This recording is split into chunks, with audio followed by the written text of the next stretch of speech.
Hello everybody, welcome to the stream. My name is MisterRadon. Welcome, welcome, welcome. Flygon, thank you for the big treadmill. Business Goose Gaming, congratulations on your first. Flygon, congratulations on your first. Earn, congratulations on your first. Dan Highland, congratulations on your first. Grognak, congratulations on your first.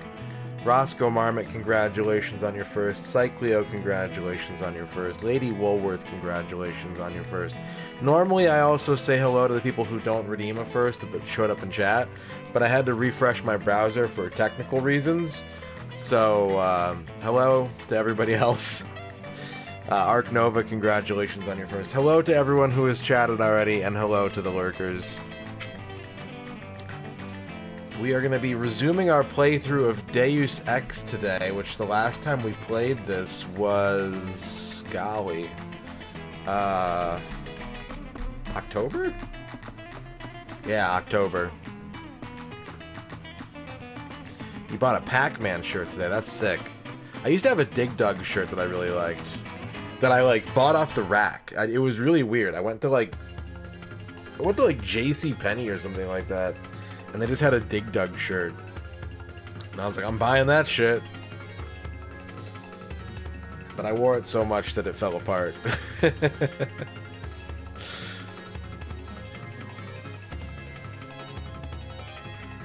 But yeah, how's it going? Welcome on in. Greeting. Greeting to you. Scroll wheel, yeah, oh, dang, that sucks. My mouse, I might have to get a new mouse in the near future. Because sometimes the button that, you know how scroll wheels, they either do the clicky thing or they just go full free scroll? The button that controls that on my mouse sometimes gets stuck. I'll hit it on accident and then I won't be able to get it back to regular. Razor, congratulations on your first.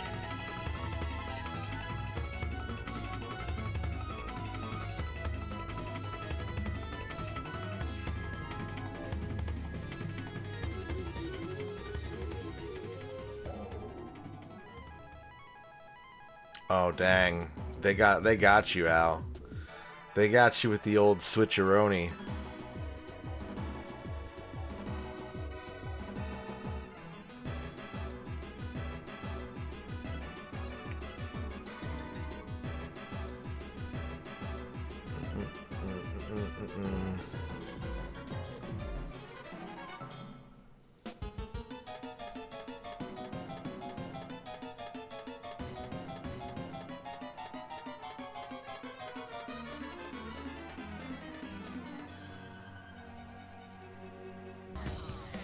Alright. Let's go. I think it's this screen. Nope, it's this screen. There we go. That's the screen I wanted. Hi, everybody. Greetings. Salutations. How's it going? Ugh. Dan Highland wants a SimCity day planner for Christmas Eve. Let's have a look, Dan Highland. Let's see what you got. The morning starts with the construction firm, putting things together, decorations perhaps, or constructing elaborate gift wrap. Assembly. Construction. The afternoon is spent at the video store, picking out some classic films, renting some beloved holiday classics, good afternoon movie sesh. Then the evening is spent at the Bensonville Fire Station, maybe collecting some necessary fire safety equipment, especially if you've got lights running all night. And then at night, winter. It's cold. It's snowy. A perfect Christmas Eve from a weather perspective. I looked at our forecast because it's been I was talking to my family and it's been stupid hot. Not hot, but way warmer than it's supposed to be around this time of year. And yeah, it's supposed to, I think the low on Christmas here is the low, I think it's like 51.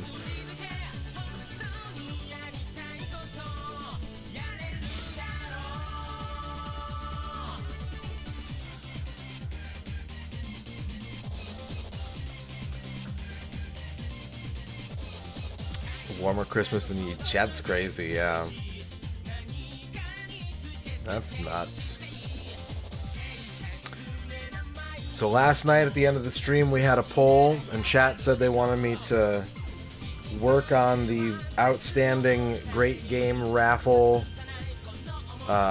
picks from 2023 and 2024. And we are currently in the middle of a Deus Ex playthrough. And that's what we're going to work on today. I'm going to need to like get used to this game again, because it's been 2 months since I played it, and it's, you know, I'm probably going to forget that there are certain buttons that do things, that sort of thing, but that's okay. That's part of the fun. 28 in thunderstorms. That sounds cool. I like that. I'd be down for that. I would take that. Had a foot of rain in the last. I would take that too. I would take a foot of rain. That sounds amazing.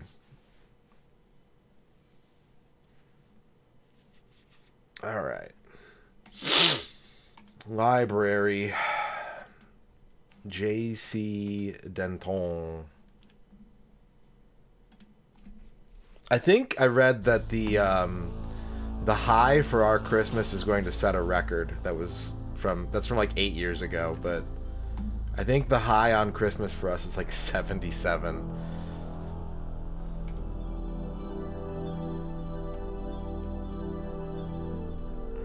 So no ugly sweaters for us. That's too goddamn hot.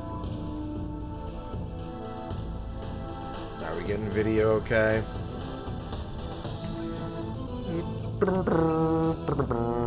I'm assuming we're on, yeah, we're on High Chat 11. Nemo, congratulations on your first. Nemo, I do owe you an album review. If you want to do that, let me know today. I do owe you an album review. If you want to wait for another time, that's fine too. It's up to you. You here all night? Alright, let's do it. Before we get into the game, let's do that. We got an album review for Nemo, who has asked me to listen to an album. Bahamut B. Bob, with the 27-month sub.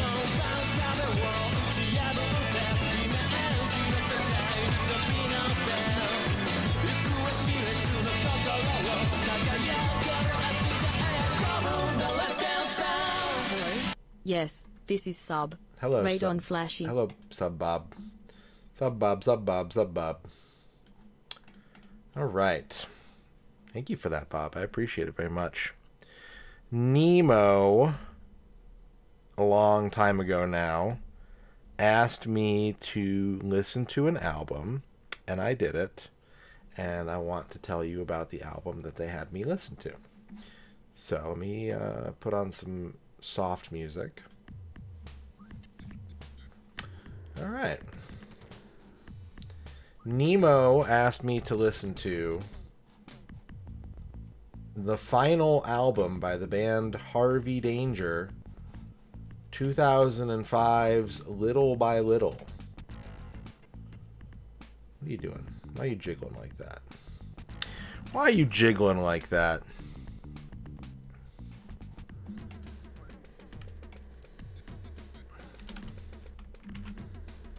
All right. Wait a second. Let me do this. All right. Collecting my thoughts, collecting my notes. One moment, please, while I prepare. And we will talk about this album. Okay. 2005, Harvey Danger, Little by Little. I did already know one song from this album in advance. There's a song on this album called Cream and Bastards Rise that they put on Rock Band as DLC, and I had a friend who liked to play that song. So I did actually already know one song from this album in advance. Of course, most people, myself included, know Harvey Danger from their breakout single Flagpole Sitta. I have a really distinct memory. The local radio station used to do one of those, like, this song versus that song things. They would, like, debut a new song every day, and then people would call in and vote for which one of the songs they thought was better and wanted to keep.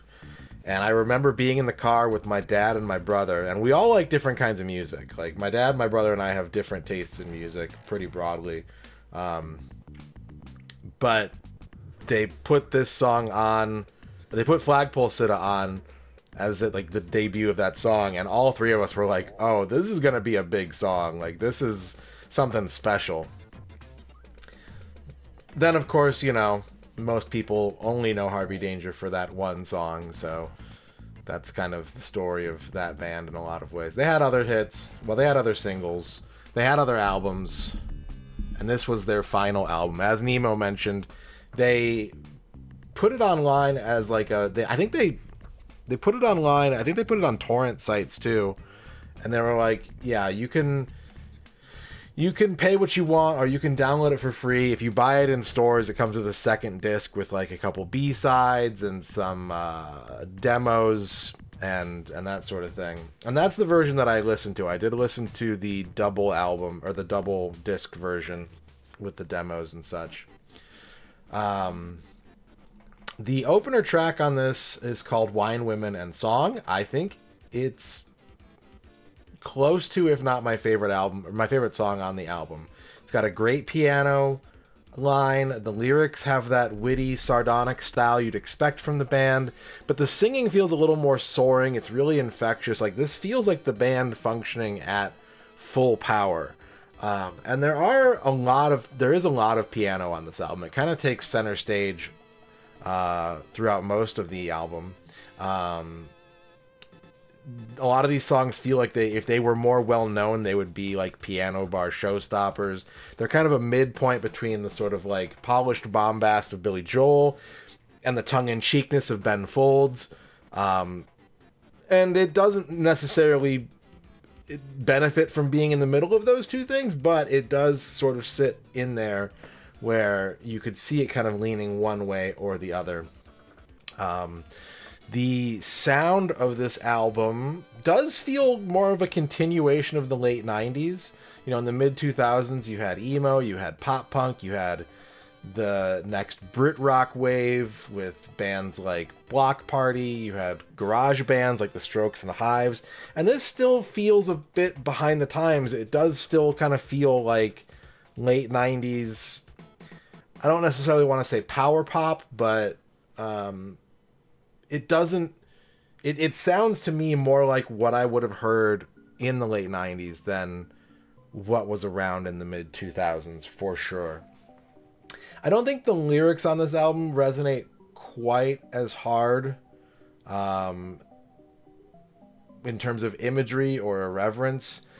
There's kind of a stunted and bitter feeling coming from them at this point in the band, and that could be from the band itself, that could be from the singer's life, it could be that, you know, they were still in that mindset that they were in when we first heard them 7, 8 years prior. But there are like a lot of like, this is a really solid album. It's consistent for the most part, sometimes in a good way, sometimes in a bad way. There's a song called Happiness Writes White, which I think is a pretty observant half apology. I think I read that it was to his then wife about not memorializing the happy times because it's easier to fixate on pain and frustration. It's easier to remember or think about the things that are bothering you than to sort of acknowledge the things in your life that are good. It sounds a bit like a sitcom theme, but the lyrics are really good in that song. I know I kind of said that the lyrics in this album as a whole weren't maybe incredible, but I think the lyrics in that song are really good and deserve special consideration. The second half of the album, if the first half of the album is kind of that like in your face, almost piano bar sing-along kind of feel, very loud, very like polished and structured and tight, The second half of the album goes into a few different moods. It's a bit more adventurous. It's not as tight and snappy as the first 5 songs, but they're interesting enough that I'm not actually sure which side of the album, if you think about it in terms of, vinyl, that I like more, to be honest.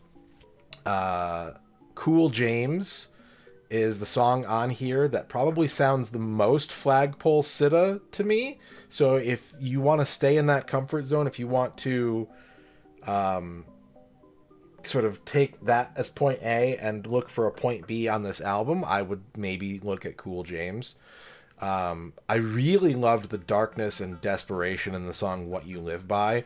I wanted to just get swallowed up by the sound. It was like an inevitable ending to a tragic movie. I think it is. Wine Women and Song is really good, but I think What You Live By is my favorite song on this album. The album ends on a song called Diminishing Returns, which is kind of somber and dreary, and I think it's a good note to close on. It's got some backmasking and some jangling guitars that kind of sound 90s Radiohead-ish. It's not like a big conclusion. It kind of lets it sort of trail off with a whimper more than a bang, but it's a good come down, and it can kind of serve, I would say it serves as an epitaph for the band, but I think they wrote a song about calling it quits and before they folded as a band. So but yeah, as I said, the physical release, the show must not go on. So I can't claim that would be their epitaph, because they literally wrote themselves one. As I said, the physical release of this album included a second disc with some B-sides, some demos, some outtakes. Interestingly, the track list differs between printings. There's a 2005 edition and a 2006 edition. And I think maybe a 2014 one that's slightly different as well. I listened to the 2006 version. So some songs that were on disc 2 in the original printing are on disc 1, and other songs are moved to disc. It's confusing. Just know that I listened to the 2006 track list. And I think that second disc ends up being kind of skippable. I don't think it's anywhere near as tight or interesting as what they ended up putting on disc 1. But the song Cold Snap is the standout. It's got kind of an electric piano, loungy pace. I thought it was really good. I would have probably liked to have seen that make the download version over maybe one or two other songs. I wasn't expecting a song called Elvis, I Don't Love You Anymore to be about Elvis Costello, but I kind of recognized that immediately, and I thought that was pretty cool. So yeah, I think this is a good album. I think it's got some really standout tracks that I do intend on revisiting. Nothing quite as punchy as their big breakout hit, but I also don't think there was a single song here that I didn't like. Just a good amount that I didn't fall in love with, but it was a nice cruising listen with some addictive highs. I will definitely go back and listen to, maybe 3 or 4 songs from this album. I'll be thinking about them. I'll want to hear them again. The singles on this album I didn't really care for. Like Cream and Bastards Rise is okay. It's got kind of a nice hook. Little Round Mirrors, I don't know why they chose that as a single. I think there were much better choices than that, but oh well, what are you gonna do? Pretty fun listen. I liked listening to it. I enjoyed it, and I would definitely check out some of these songs over and over again. Put them in a playlist or something like that. So there you go. There you go. Thank you for that, Nemo. If you want something to listen to, that's something you can check out from Nemo. I enjoyed it. Paused, congratulations on your first. Alright. Is there anything else that we need to get to before we jump in? I don't think so. I think we can play some Deus Ex. Twi Chow, congratulations on your first. I'm gonna save that song for a break. That's a really good song. I want to hear that one again. Track 10 was the last track on disc 1, and so disc 2 would start with track. Yeah, so it was interesting. I guess when I was looking at it, it wasn't that like they had more songs. It was that. So the original release had Incommunicado on disc 1, and the like order of the tracks was different. The release that I listened to put Picture Picture on disc 1 and took Incommunicado off. Not sure why. I'm sure they had a choice, or they thought that maybe that would do better on the album itself. I don't know. But okay. Deus Ex. Deus Ex, the PC game for the personal computer that I have, that I'm on, that I'm using.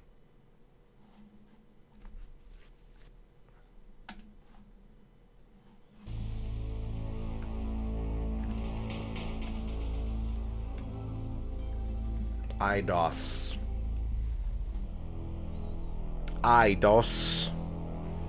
Ion. Sturm. Deus.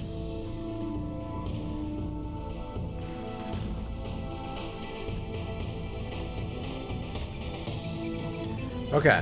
When we last left off, I remember that we'd been arrested and we just kind of finished. I think we're finishing the... Oh boy. Okay, we good now? I think we're kind of finishing the prison breakout scene at this point.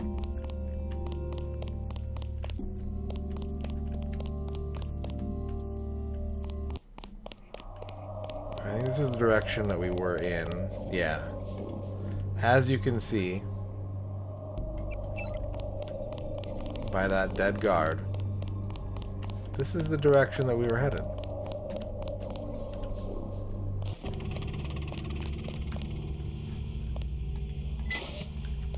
But I'm gonna forget a lot of stuff that we did.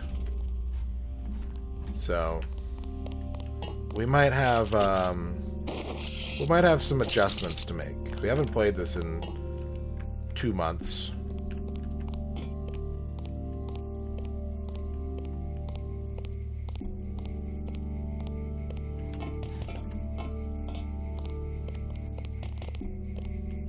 Book.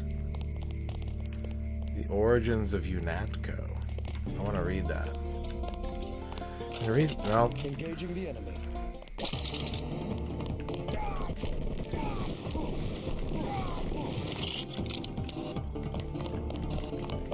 The bots up here. I'm trying to read a book, my guy.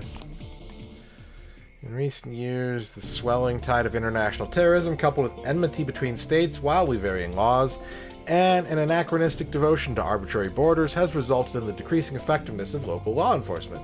To resolve the problem, a neutral agency was required to enforce international law in an impartial manner around the world. UNATCO was formed with just such a mission in mind, an organization that could transcend national boundaries and provide security for all nations that subscribe to its charter. Founded with the principles of the United Nations as its cornerstone, UNATCO is fair, just, and protects the individual liberties of all the citizens of the world. The criminal thrives on anonymity, but soon there will be no place for them to hide. Victory over terrorism is the prize for our vigilance. What's up, Shadrock? Shadrock is the person who requested this game. So if you are enjoying this, you have Shadrock to thank. Hi. JC, you escaped? Is that what lockdown's about?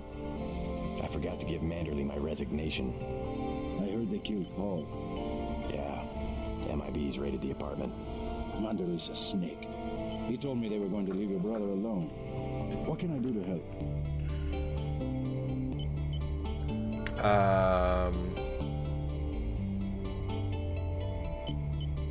I could use an ally inside UNATCO. Stay here.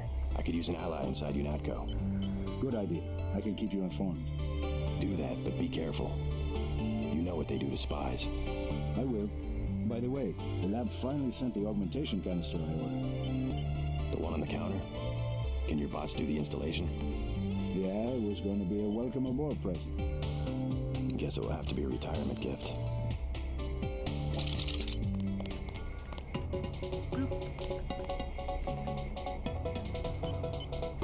No, I don't want to know, but thank you. I definitely do not want to know.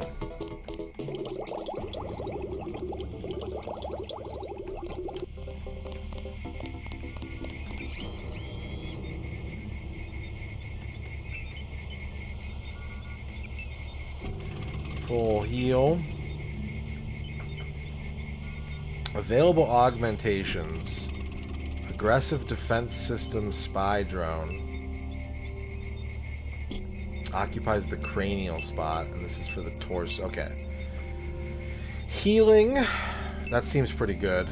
Yeah, I'll take the healing. Install that.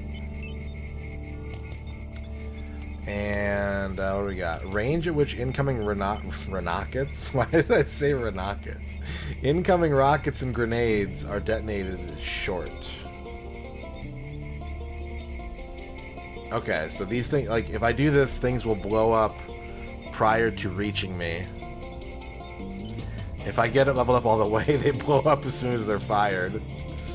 Spy drone. Remotely controlled until released or destroyed, which when a new drone will be assembled. Further upgrades equip the spy drones with better armor and a one-shot EMP attack. You know what? I'm gonna take the rocket defense.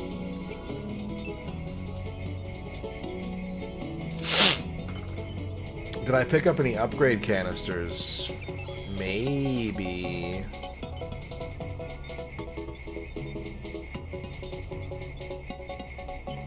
Oh boy, what have I done?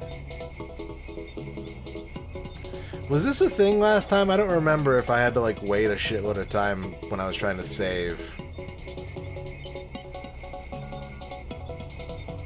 Okay, it was a thing.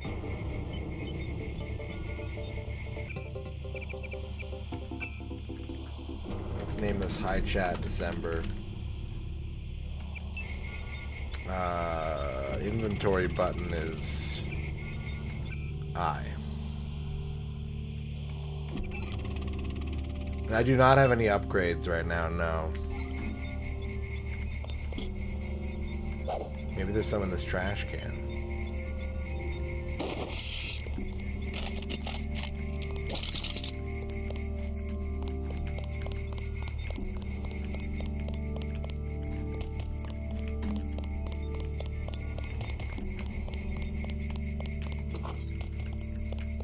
I'll talk to Jamie one more time.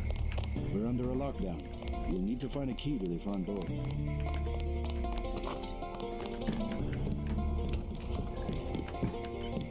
Multi-tool.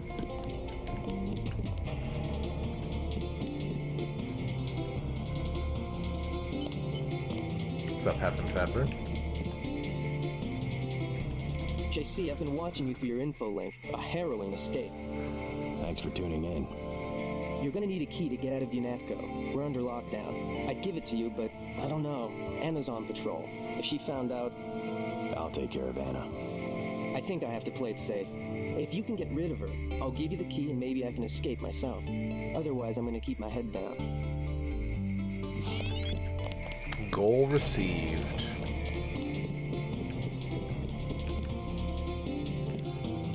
We need 3 tools to get past this security keypad.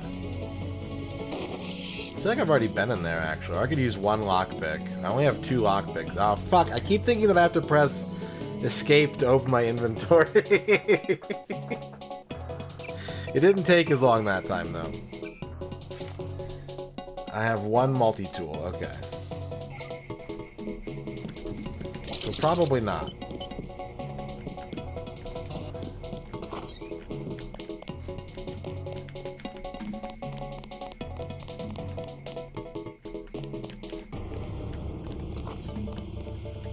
Stand right and see. Engaging the enemy.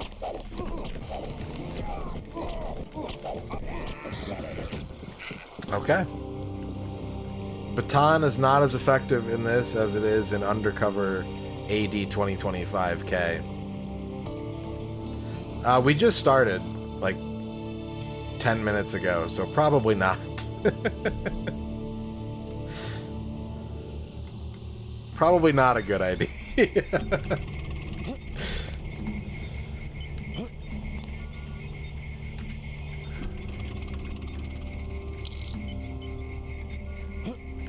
Am I...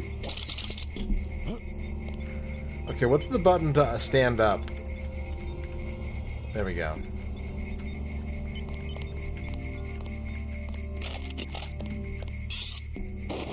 What's up, Quicks?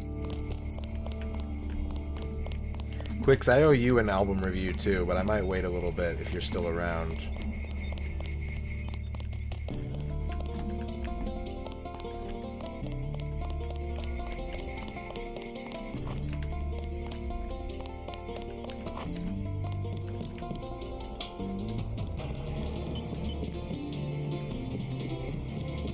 JC, I've been Thanks for you. Okay.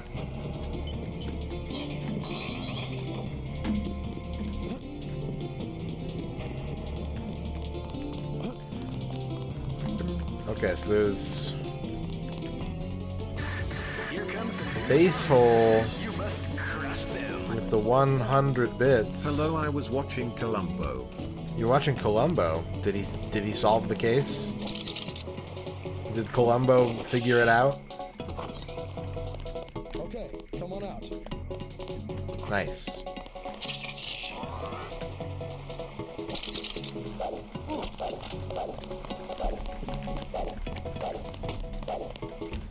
What are you doing? What are we doing here, my guy? What are we doing?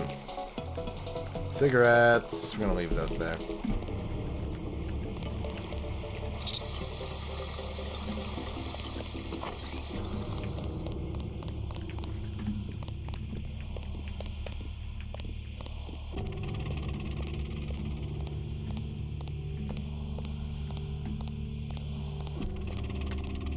You know why they have never made a Columbo video game? It's because the player's not smart enough. It wouldn't feel right. The player's inability to solve the mystery would make it seem like Columbo didn't know what he was doing.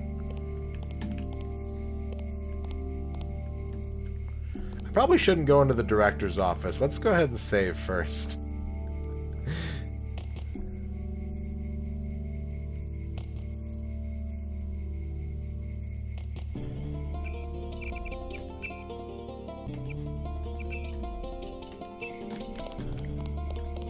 Hello. JC. Manderley, it's JC. How could you betray the Coalition? Hey, boss. You will be much happier at the Library of Congress. I can't control a man's mind. You aren't a commander, Manderley. We hoped you'd give UNATCO an urbane diplomatic face, that's all. We screwed up our priorities. I refuse to be pushed into some obscure bureaucratic cubbyhole. Actually, I doubt you'll get the chance. Look around. Your star pupil has come back to teach a lesson to his old instructor. JC. I never had time to take the oath of service to the Coalition. How about this one? I swear not to rest until UNATCO is free of you and the other crooked bureaucrats who perverted its mission. Big words for a rookie. The only problem is that I've notified Agent Navarra of your escape. Trust me, she'll make sure you don't leave the facility alive. You can't run, Denton. Even if you escape, your kill switch is counting down. You'll be dead in 23 hours. Another $50 billion down the drain. We'll see about that. Base hole. Holy shit.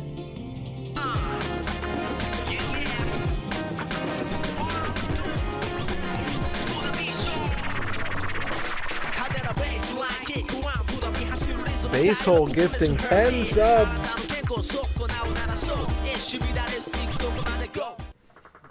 To Rappyland, Bellybuster, Honkarino 22, Sangdream, TGD Raptor, Tyrannicide 4, Mental Mistake, Amiga 500, Ghostly Outcast, and Bobby Blue.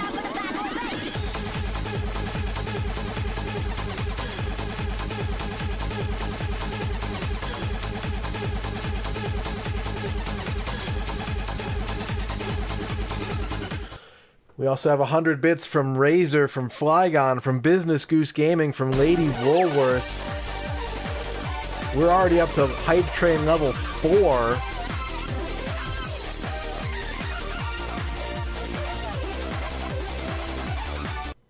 Thank you for all those gift subs and bits. Holy shit.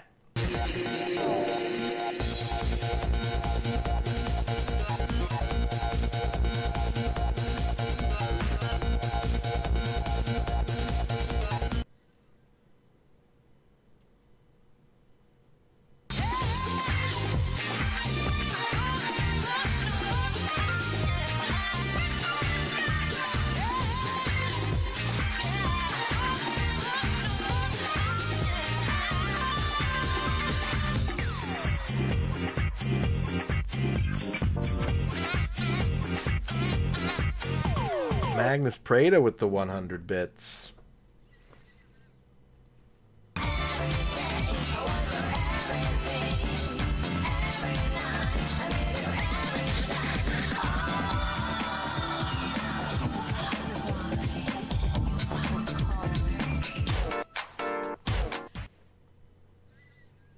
Look at all those hype trains.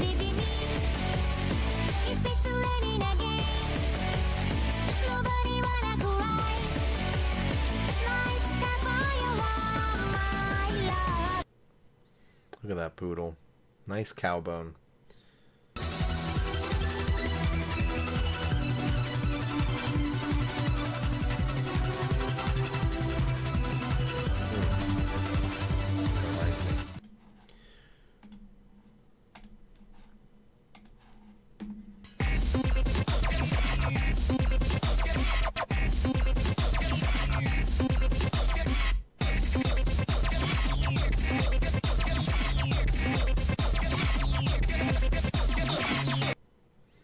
Numpad Plus is quick save. I'll try to remember that. Thank you, Layla.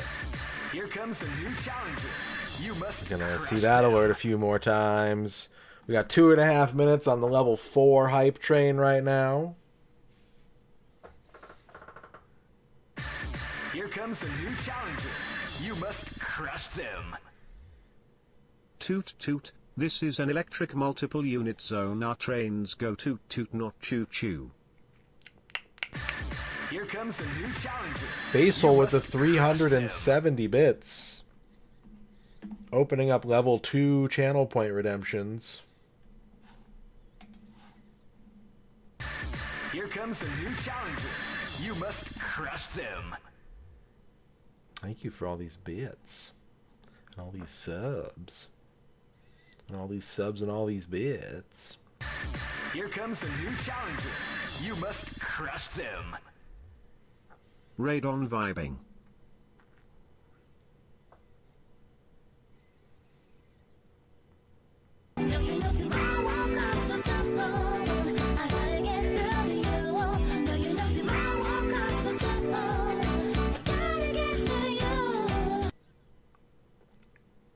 All right.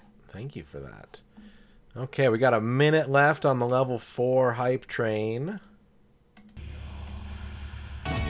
John Matrix with the 50 bits. Note that the outer is felt, hand-stitched on the inside, and that the internal structure is made with a mix of cow dung, straw and paper like a paper mache, which hardens nicely into a protective helmet. Some say they can smell the cow dung in the heat, part of the charm of this unique traditional artifact. It is, simply speaking, the perfect headgear for watching Family Guy on your PSP. Cat facts subnamed spard rob yarb now web got be cat facts again. Thank you, John Matrix, for the ancient Family Guy relic. Socket 7 with the 100 bits. You must crush them. Hype chill. Hype chill. Hype train is ending in about 20 seconds. Level 4, 26%. Wee. Woo! Everybody go, yay! It's a hype train. John Matrix with 100 urnas.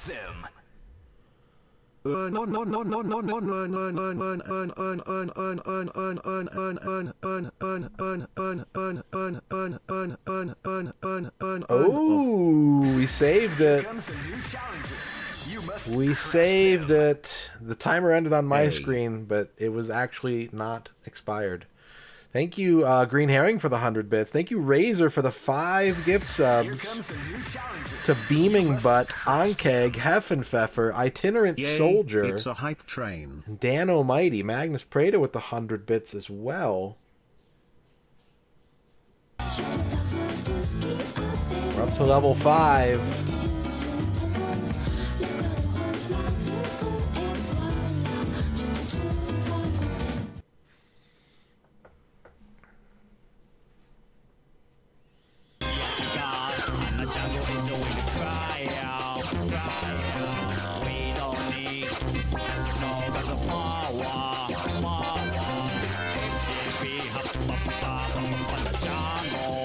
Chow with the 100 bits. If we beat 111, everyone gets new emotes. I might actually unlock it. No, I don't think so. I think I'm so far away. We would need, you know what, for a 111 level hype train, we probably would, because I need like 400 more active subs to unlock a new emote slot.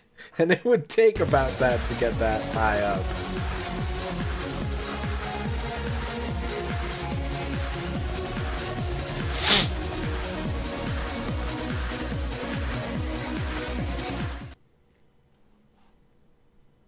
Thank you. Thank you, everybody.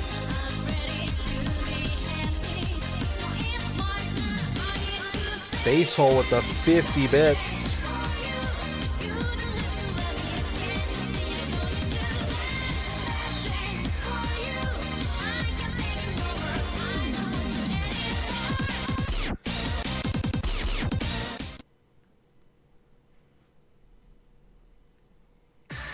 Here comes a new challenger. You must crush them. I can't walk away from a new level 5. New level 5. Thank you, Basel, for the 50 purple toupees. I remember the year I went to camp. I heard about some lady named Selma and some blacks. Somebody put their fingers in the president's ears. It wasn't too much later they came out with Johnson's wax. I remember the book depository where they crowned the king of Cuba. Now that's all I can think of, but I'm sure there's something else way down inside me. I can feel it coming back. Purple toupee will show the way when summer brings you down. Chinese people were fighting in the park. We tried to help them fight. Nobody appreciated that. All right, we have presumably 2 minutes left on this level 5 hype train. I've refreshed my tab to make sure that my timer is correct. I don't know if that's going to work or not, but I did it. Thank you, everybody, for all the subs and the bits. We are in level 5 hype train, which is cool. Which is a cool place to be.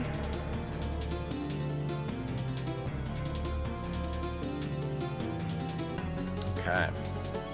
He won't recognize you in a few weeks. Simons will turn it into his own private army.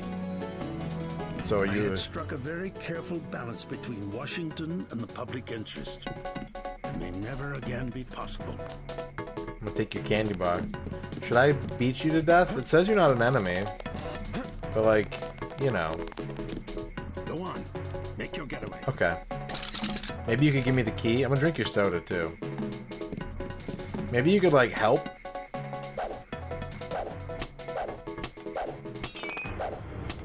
Alright, well I'm gonna break your expensive pottery. Wait, what, who? What, you? Really? That's where you draw the line!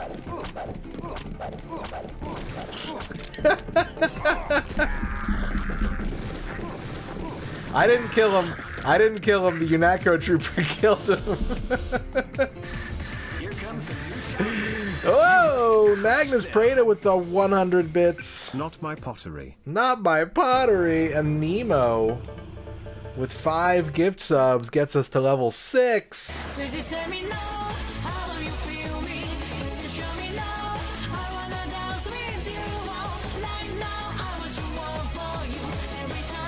time, everywhere.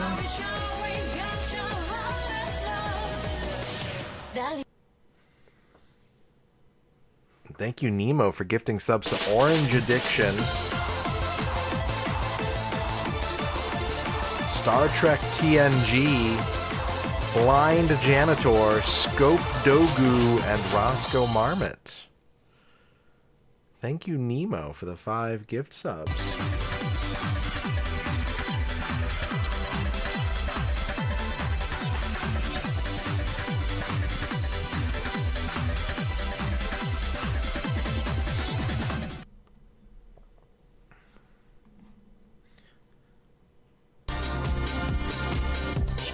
Level 6 hype train for the next 3.5 minutos.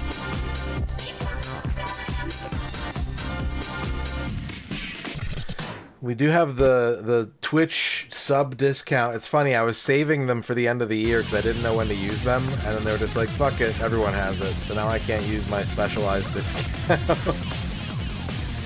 But yeah, level 5 emotes are available if you participate in this hype train by cheering 100 bits or doing some kind of sub activity. If you're missing a level 5 or lower hype train emote, which you can find out by clicking on the hype train, you can get one. I'm going to get one. I'm going to get this little sleepy guy. I'm going to get a sleepy guy emote.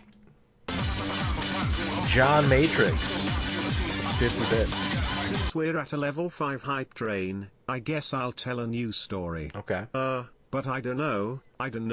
I just can't figure it out what story I have left to tell. Surely there's nothing left, eh? Tanks running on empty. Like that time we were camping off trail in Utah and we couldn't get back to a tiny crust of civilization called Penguich because our car got stuck in deep mud, and I sat in the mud and cold rain reading Into the Wild about a guy who died of exposure in Alaska, and CJ began screaming. Do you have any camping stories that just like go well? Batty Q is gifting a sub to Electro Altruism. Noman, thank you for the 50 bits and the 50 bits. We got 2 minutes left at level 6. Double roll time. Double roll.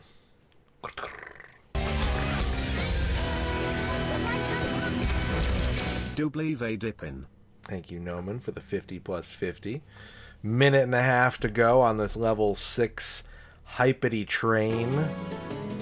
I don't know if I should continue this. Like, is it okay that Manderley died? Is that bad? I don't know.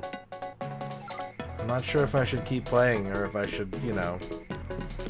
Tell you what I will do. I'm going to go back down to the med bay and get a free heal. Hey, did you hear your boss died? You seem a bit upset. How could you betray the Coalition? They killed my brother? I think it's pretty... I think it makes sense, really. Yeah, they're gonna need a new... They're gonna need to hire somebody new at the Library of Congress. That's a good point.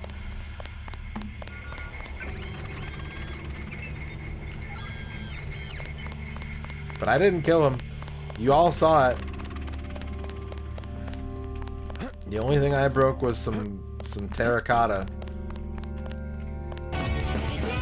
Twy Chow with the 50 bits. Trick story. One time I was bumming some cigarettes outside a 7-Eleven in Reno when a guy came up to me and said he was John.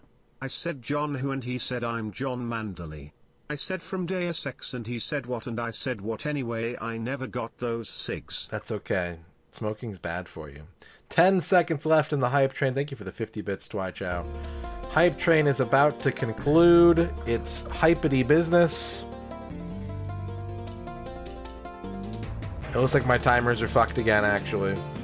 There's probably a little bit of time left, but not much. Not much. Hype train complete, level 6, 42%, 21 subs, and 1,870 bits. Oh boy. What did you win? Well, I got this emote. Thank you for that. We also have channel point redemptions levels 1, 2, and 3 open. We have 2.5 hours going in the time extension bank. We have a streamer beverage, a streamer snack, a shout out theater, an earning cred, and an audible option for moi. Thank you for that. Thank you very much. It's very kind of all of you. We're going to have to get that snack and bev soon. We have a couple haikus to do. Twichow wants a haiku about being given a gift sub. I like getting them. Sometimes they're for channels I don't watch, but it's cool. And Twichow wants a haiku about donating bits. If you cheer enough bits, you unlock permanent emotes from my show. It's true.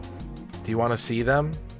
Do you want me to tell you what kind of emotes you get? I mean, these are subject to change because we are going to be shuffling in some new emotes throughout the year, but everyone who's cheered 1,000 bits in this channel has a Radon Puzzluke, despite whatever channel they go to, whether they're subbed or not.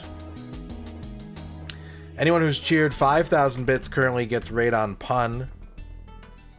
It's King from Tekken. He's told a funny joke. Anybody who's cheered 10,000 bits gets Bricktop from Snatch, asking you if you know what the word nemesis means. Anyone who's cheered 25,000 bits gets the 2 Swan. It's a nice 2 Swan. Anybody who's cheered 50,000 bits gets this very front-facing Zangief from Marvel vs. Capcom. Only 10 people currently have that emote. We only have 10 people at the 50k level. At the 75k level, we have the Beach Sun from, what the fuck is the name of that song? Beach. Why can't I think of the name of that song? Beachside Bunny. It's from the song Beachside Bunny from Beatmania. At 100k, we have Mike Jones from Star Tropics, and he is not sure. 6 people have the Mike Jones. At 200,000 bits, you get the mini eggs. 2 people have the mini eggs, besides myself. At 300,000, you get the official Glenrock, New Jersey emote. Only one person has that besides me. And at 400,000, you get Murray from Flight of the Conchords, who is almost awake. And only one person besides me has that. So there you go. There's all the current bit emotes. Those are going to get moved around, though. Some are going to get cycled out this year. We've got new emotes coming in 2026. Star Trek TNG wants a horoscope. I got you. I should watch Black Flag. Oh, the pirate show with him in it, right? He looks pretty good in it. I've seen some clips. Reese Darby. Star Trek TNG, your horoscope is the Presbyterian Church. Some holiday mass with your local presbytes. Or, if you don't want to go to church, you can just bite into a pretzel. A nice salty pretzel. Okay, next up. Basehole wants to put chat in the puzzle box. So that's where you're going. You're going into the puzzle box, chat.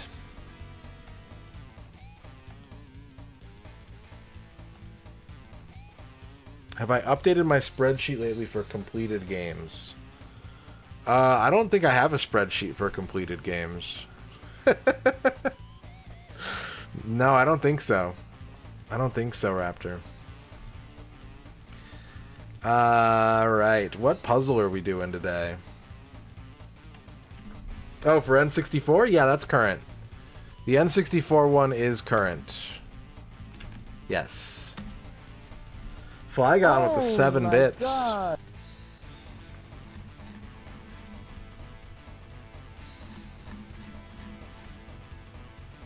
Wait, is it current? Has to be, right? Now you've got me wondering. Hang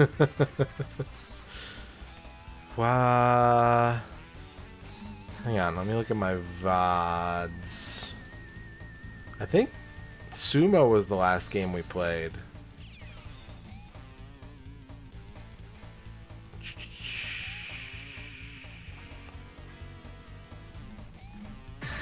Here comes a new challenger. You must crush them. Base hole with the 100 Shadow Man bits. 64 Qdoba percent. Yeah, that's not happening. I'm not doing it. Yeah, we haven't played an N64 game since October. That was the last time we played an N64 game. We've been on hiatus. Alright, what's our puzzle tonight? What is our puzzle? It is...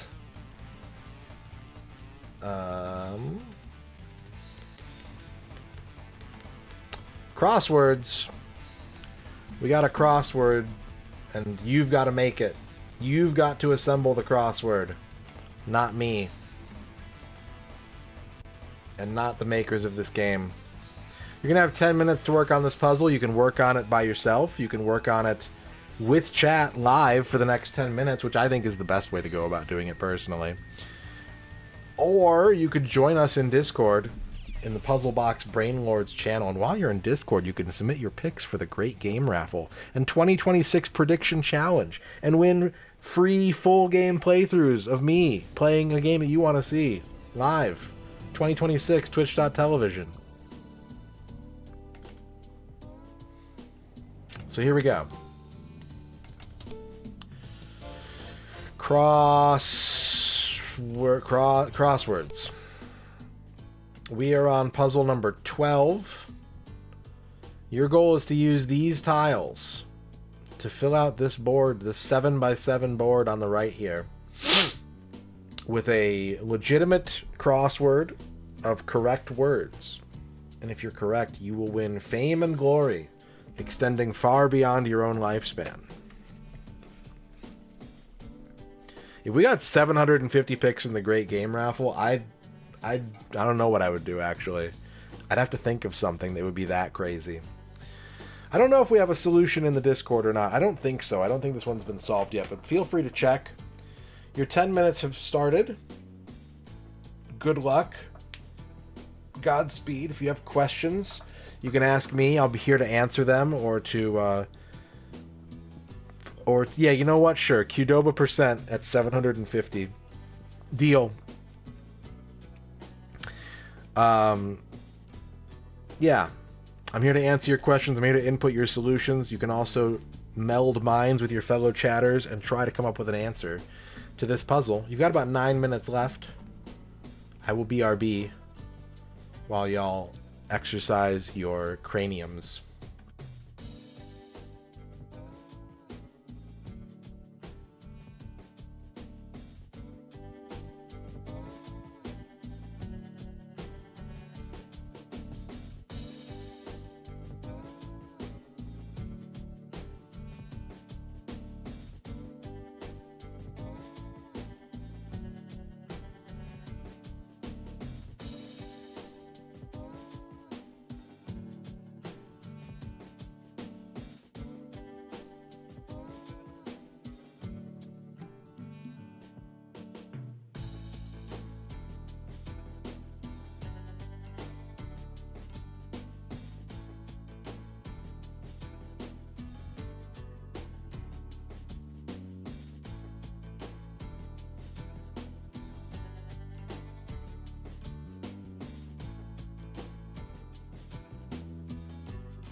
Alright, I'm back.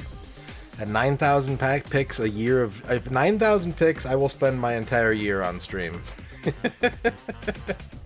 That only applies to this year's raffle, though. Almacia, congratulations on your first. Yeah, there've been a couple. There've been a couple that have been like, yeah, I definitely want to do that. But you should know that my list of series started out absolutely enormous, and I whittled it down to 64, so a lot of the guesses have been things that just didn't make the cut this time.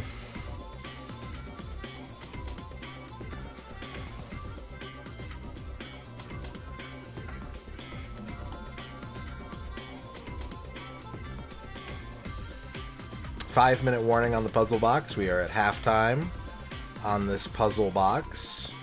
5 minutes to go.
We're going to be doing chat polls.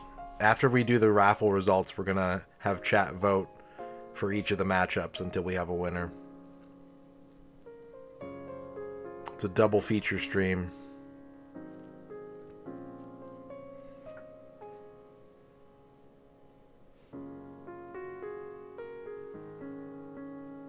So you're going to want to be here that day. I'm not sure yet. Someday between the 28th and the 31st. Kind of depends on how much work I have to do in advance. By the way, 2-minute warning on this puzzle box. 2-minute warning. If you think you're close to a solution, please let me know. I can give you an extra minute of time. Otherwise, the puzzle box will be closing in about 90 seconds.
Yep. Yeah, that's happened.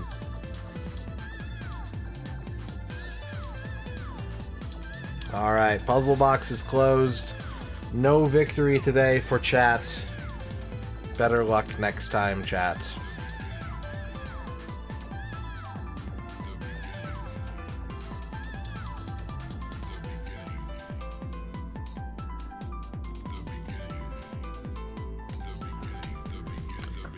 We have a snack approaching, and she's holding some snacks.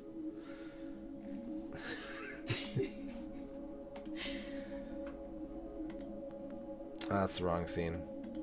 We're gonna go right hand this time. What do we have? We have pan sweets. I'm excited about this one. Let's share happy time for relaxing tea time and happy time talking. Do you want to know what it is? I think there's actually more packaging on the inside of this packaging. So. Oh, this is weird.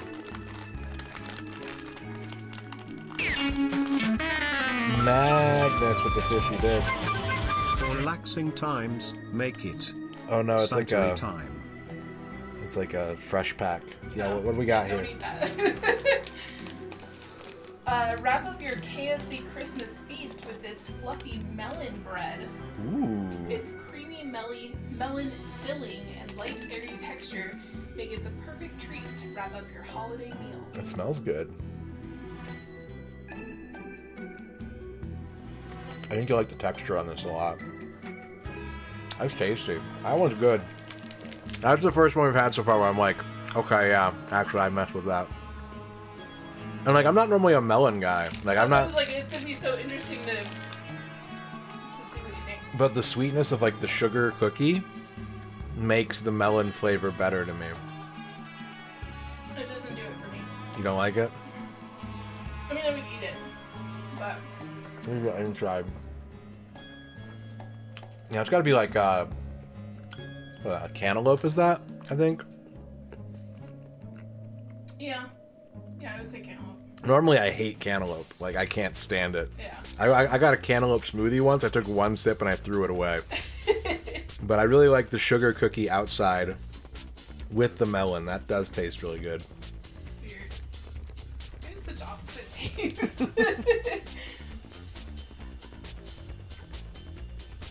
Yeah, there's a little explanation about KFC Christmas in Japan.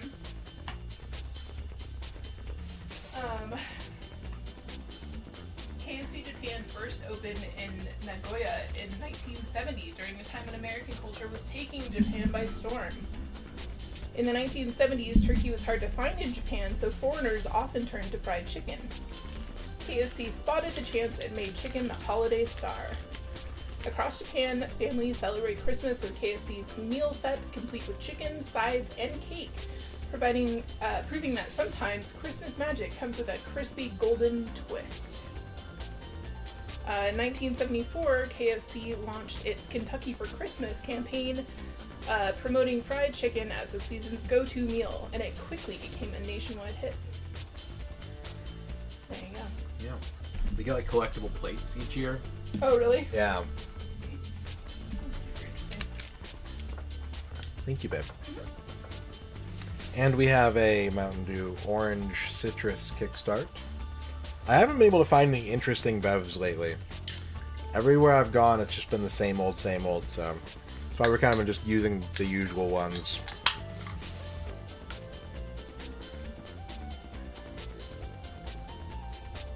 That cookie was really good, though. That's like the first melon flavored thing I've really enjoyed. All right, let me do a quick scan, because I know we saw some people in chat that I owe stuff to before we get back to just Dr. Pepper. I did buy a Dr. Pepper today, but I gave it to Ern. I'm going to list off some names. If you are here and you want me to do something that I owe you, let me know. We have Electro Altruism. We have Gibby, Groticus, Hicther, Liz Star, Quicks, Shutan Games, and Trachea. So I was sitting in my room with a box of pizza and harassed a friend who had a Heineken, and I said, "Do you know Snatch? Suutorion wa ia, Soron Maitakoto Nayoto Itanode, Watashitachi Watashi no Motita Mukashi no Sunachi no DVD meter." My resta friend, who is usually stoic, was laughing uncharacteristically powerfully throughout the movie. It's one of my favorite movies, really. I'm a big fan of that film. Thank you for the 50 bits, John Matrix. I'm going to go down that list of names one more time. If you want me to get you one of the things that I owe you in terms of reviews or stream prizes, let me know. Otherwise, we will chill. We have Electro Altruism. We got Gibby, Groticus, Hicther, Liz Star, Quicks, Shutan Games, and Trachea. There are other names on this list, but I don't have your thing ready yet. You know what's funny? Remember yesterday I was talking about how, like, I have a Ubisoft account, but I think it's just some Russian dude who used my email address? I just got an email in Russian, in Ukrainian, saying that they have detected a login to my Ubisoft account from Argentina.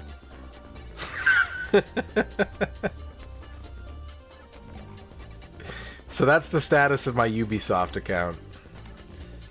Some Ukrainian dude made an Ubisoft account, or took my Ubisoft account, and now someone in Argentina is using it. All right. Very good. Okay. I got my Sippin' Bev. I had my melon cookie. And I'm ready to play some Deus Ex. Let's get back into it. Thank you for that massive support distraction, chat.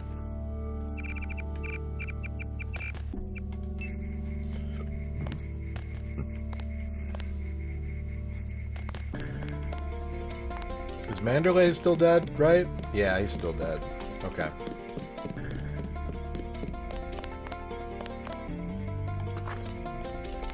Boom. Boom, headshot. Why was he sitting at this conference? He was like eating his lunch. He was on break. And if he had just obeyed the rules of break and stayed on break, then we wouldn't have had any problems.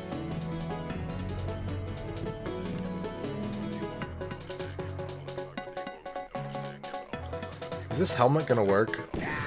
Nope. Decorative helmet.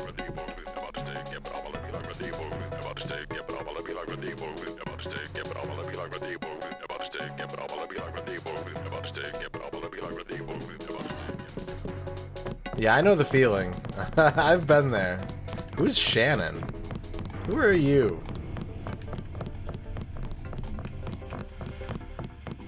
Hot. Soy food. Yo soy food. No, Manderley's secretary was someone else, I thought. Oh, JC. Yeah, this is a different Carry on person. with your banking. I'm just taking one last look at the old place. Amazing if you think about it. All the hours I spent dreaming about working here. All the heroic fantasies when really this place is just a cinder block bunker with a carpet. My banking. Oh, yes. Never mind me. Go ahead and escape. I won't pull the alarm. Something wrong? Really, as long as you stay out of the way, I don't have any reason to hurt you. Okay, I admit it. I'm the one who's been stealing from HQ. It was me all along. Kaplan, the false floor in Alex's office, everything that's missing. It was me. I'm the last person who's gonna bust you for stealing. What'd you take? Anything I could use? I don't know. You sure you can keep it hush-hush? I found a few scrambler grenades I was gonna give Kaplan. Good against bots, you know, but you could take them. I have 3, $12.50 each. $12.50 each? No. I'll pass. You know how much money I have after playing this game for 12 hours? I'll tell you. As soon as the inventory opens. I have 3,425.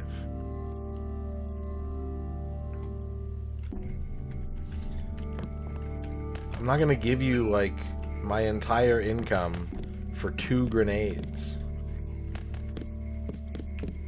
Yeah, maybe, but she's, you know, she's stealing, so we're on the same team.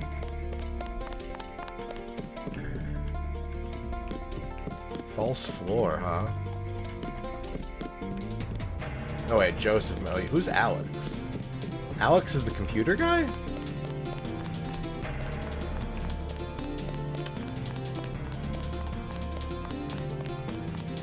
Quicks, if you want me to do the album review, I can do it now. Where's the false floor at? Is it under this chair? Is it under Alex?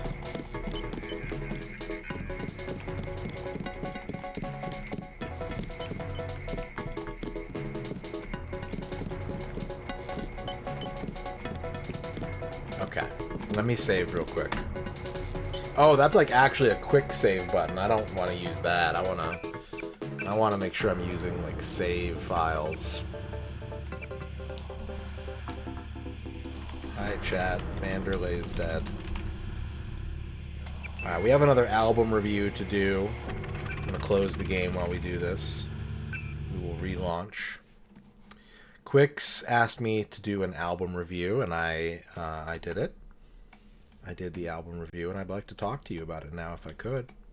If I could tell you all about this album review, I sure would like to. Let's put on some quiet jams while I take care of this.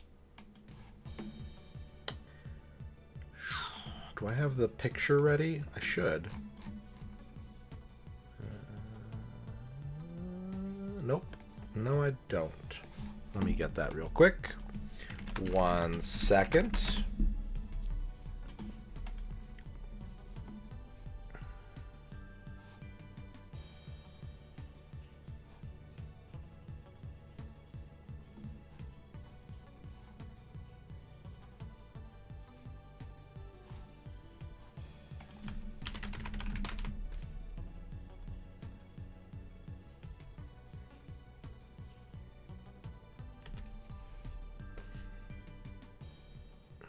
I don't know which one of these is like the original cover. Let's just go with this. Let's go with this one.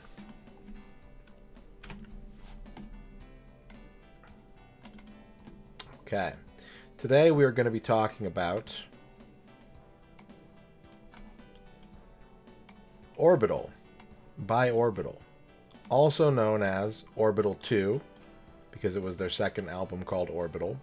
Also known as the Brown Album, because the cover is brown.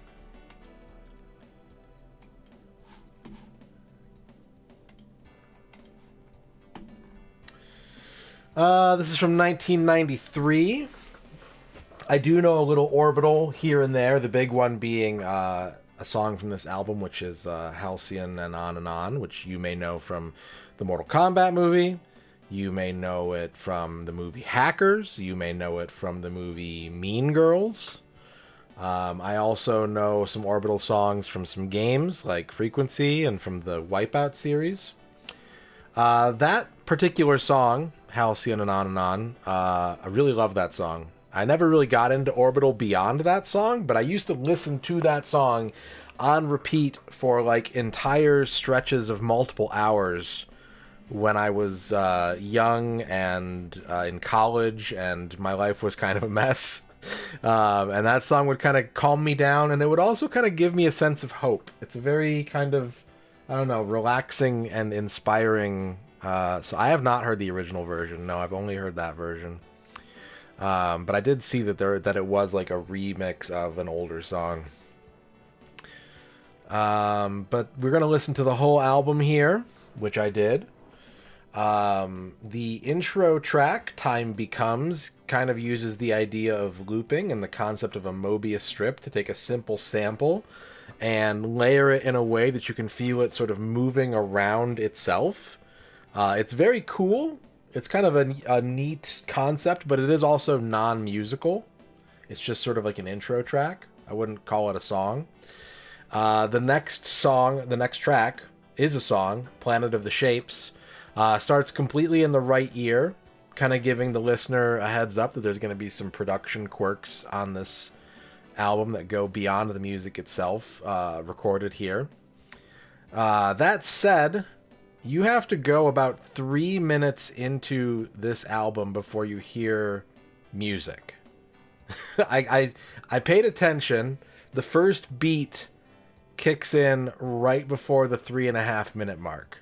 It's the kind of thing that listening to this as an album I would want to be able to skip past. Only you can't completely, because it's not just the first track, it's also the first part of the second track. So you would have to edit the actual song of Planet of the Shapes to start the album where the music starts. Which is, I've gone on a lot of rants about like interlude tracks and intro outro tracks and that sort of thing, and I'm not really a fan of them when I'm listening to albums. And while I think the ideas that they use are neat, it is unfortunate for me as a listener. But the album itself, the song itself, is very trancy. It kind of floats into the back of your mind and it sits there. It's not easy to ignore the music, but it's easy to lose focus of it in an enjoyable way, where it sort of colors whatever it is you're doing while you're listening to it in a really cool, like energizing, but also sort of mesmerizing kind of way. You could listen to this album while you're going for a walk. You could listen to it in a restaurant. You could listen to it while you were working. I think it really would fit pretty much anywhere outside of its most harsher moments, which are few and far between. Well, if you're talking about the one on Make Yourself Earn, that's like an instrumental. I don't mind that, because it's like a 3 or a 4 minute song. Like, that to me is perfectly fine. I don't like when albums have like a 1 minute track with like a skit or like a quick musical idea that doesn't go anywhere, or, you know, someone who's just sort of like talking. I'm not a fan of that. Where was I? For dance music, I think, and I think you could call this dance music, the synths and the samples avoid any kind of harshness. It doesn't have a lot of, you know, when you think about like electronic music, you can think of a lot of build-ups and breakdowns and calls to the audience that are very attention grabby and very unignorable. And generally the sounds on this album avoid that. It has kind of an old world but also digital sound to it, with a lot of the instrumentation choices, with a lot of the sort of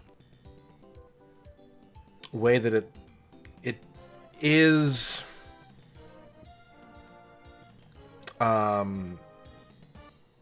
music that sort of fits any activity. Like, you can listen to it. You can sit and listen to it and focus on it. You can also let it get in your head and just sort of be there while you do something else. There are very few breaks in this album. For the most part, the tracks blend. One of the album arts that I didn't use actually shows the track list on the cover, and there are gaps between certain chunks of the track list because there'll be like 4 songs in a row that blend one into the next, and then there will be a stop at some point, and then a new like suite will start. There's only 2 songs on here that aren't like that are completely standalone, and that is Walk Now and Monday. But that mixing gives it kind of a live DJ sort of feel. You can tell each of the songs in those blocks are different from one another when they start, when they transition, but it's almost like they've been spliced in and mixed performatively, rather than designed that way, which is interesting to me, because you would think as an album made by Orbital, you would think that it would sound like, oh, this is a new song, like, oh, this song leads into this song, but it's part of like the same musical idea. And that doesn't really happen so much here. Like, they grow from each other, but they feel completely distinct. It sounds more like a live set than it does, you know, a 16-minute trance song that's been sort of broken up into 4 track chunks, which I really, really liked. The bagpipey horns on the song Impact, which I'm going to pull up the track list real quick here. Nope, not Primus. Here we go. Impact is the 5th song on here out of 10. And it has this kind of bagpipey synth to it that, and it might even be a bagpipe sample for all, or they're horns, I think, but they sound kind of drony and long like bagpipes. It was the first moment on the album that I heard a sound that I felt was abrasive enough that if you were hearing it in the background, you'd be like, what is this? Like, you would catch your attention in a way that would pull you out of whatever it is you were doing. Walk Now also goes into that territory. It spends a couple of minutes in like this humming didgeridoo fueled vibe before launching into full-blown like electro rave synths. I still think it's a good song. I still think it gives me that same feeling of being like able to focus on stuff, like taking one part of my brain and putting it over here so I can lock in on something. But it will turn your ear for a minute when you hear it, before the rest of the groove kind of catches up to it and fleshes that sound out. It is, I don't want to use the word abrasive, but it is attention grabbing, that section of the song. I think this is a really good album. I think the only thing that really holds it back for me are those gimmicks at the album's beginning, and at the end there is another similar track that uses that sort of idea of kind of taking a sample and sort of rotating it around itself to create these different rhythms. It's absolutely the kind of music that I would put on if I needed to like focus and like write an article or clean the living room, or, you know, go for a walk and just let my brain not think for a while. I think this album is really pleasant to listen to and really functional for me in that kind of sense, which is interesting to have like a function for an album, but that's how I feel about it. But yeah, the album closer is another one of those sort of sample play ideas. It just feels like filler to me. I wish it wasn't here. But I know why it's there. It's just not for me. I don't like that kind of stuff personally. Favorite songs on here would be Halcyon and On, Lush 3-1, and Remind. Those are my 3 favorite songs. If you wanted to check this album out, I would start with one of those for sure. But it's also really cool to listen to as a full album listening experience. So yeah, thank you for that, Quicks. Thank you for giving me some Orbital in my life. Much appreciated. Okay, I think we're good. I think we're caught up on what we can catch up on right now. But we'll see if other people show up tonight and we can give them a review or something. They bring their whole studio gear to live gigs so they could actually... See, I like that a lot.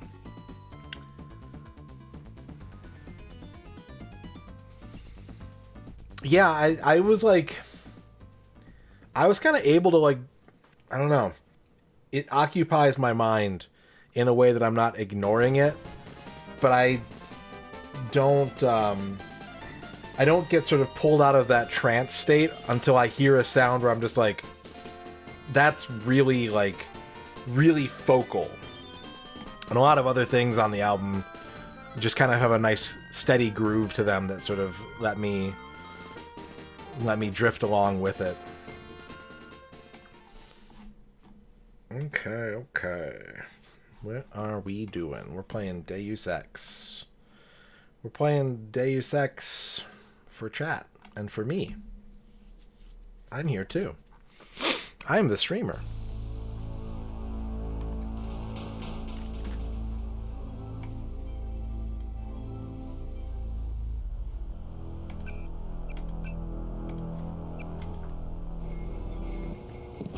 Alright, where's this false floor at?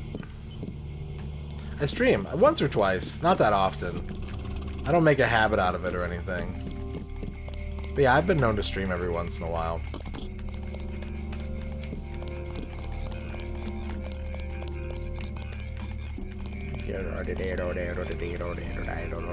Chair.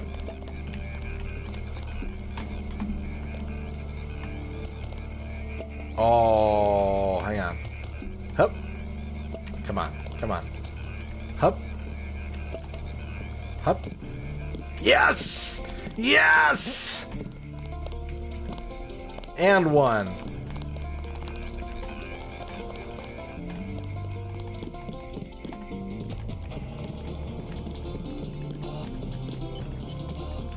What's up, pooping astronaut?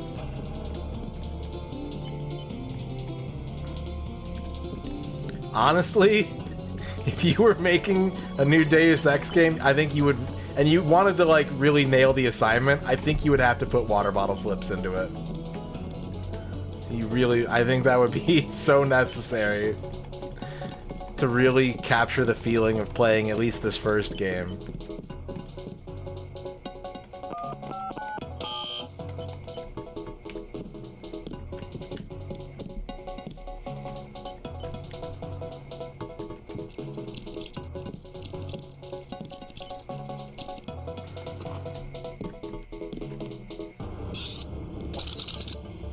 What's up, pepperoni pizza man?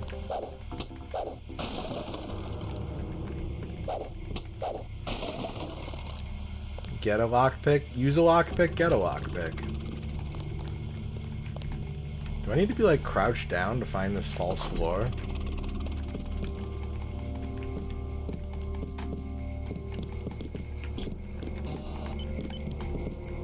Sorry, JC. Neither of us is going to get very far as long as Anna is around. I'll see what I can do. Thank you, talking chair.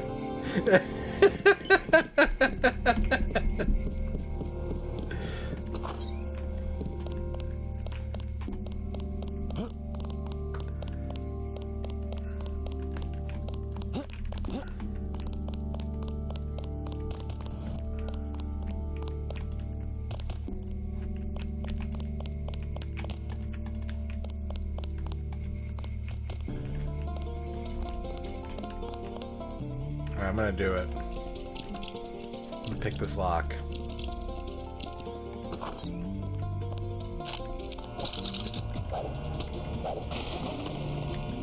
A flare. Wait. What do you mean unlocked? Oh. Ooh. What am I doing in here, though?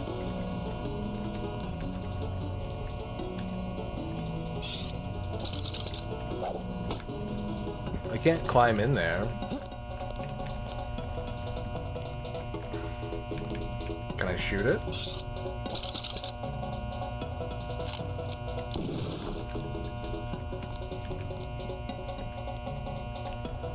Wait, is that my bullet, or is that some kind of tiny object hidden in there? I think it's just my, yeah, it's just my bullet.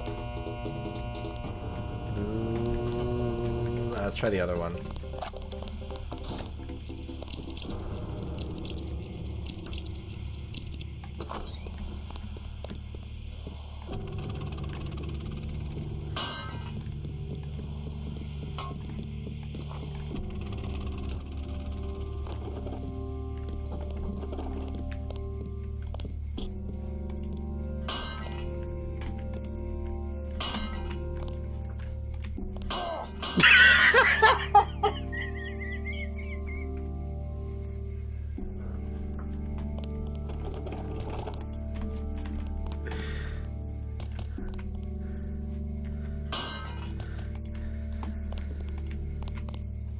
How did I get it to do damage to me one time? Just guys being dudes.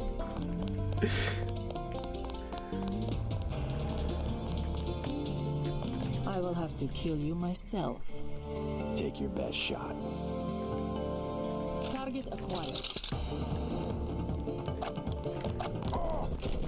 Your shot's pretty good, actually. Another easy kill. Yeah, her shots are pretty good. Your best shot is good enough, lady.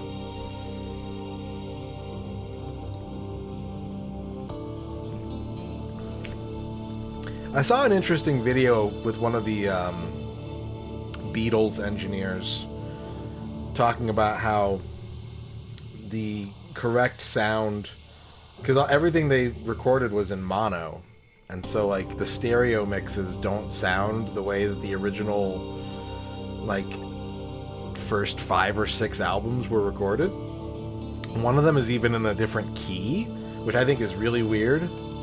Like when they did the stereo mix, they changed the key of the song. The moral of the story is audio engineering, man.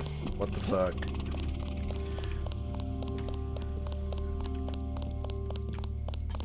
What was that? Help! General Carter. We've been through that, soldier. Just Carter. I've discovered some things about UNATCO. I'm unlocking the armory. I don't want to know where you're going. Just load up. Walton Simon's the head of FEMA. I said load up. I don't want to hear about it. I'm going over to the rebels. You should join me. Let's get one thing straight. We've got our share of crooked bureaucrats, fact.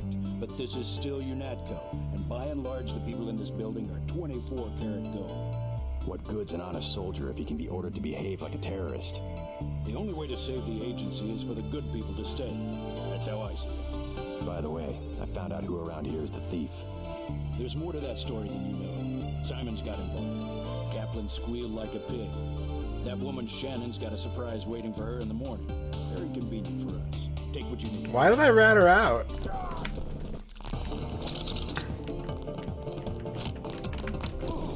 Anyways, you know those good people you're talking about? One of them's dead now. Sorry. My bad, dude. It was him or me.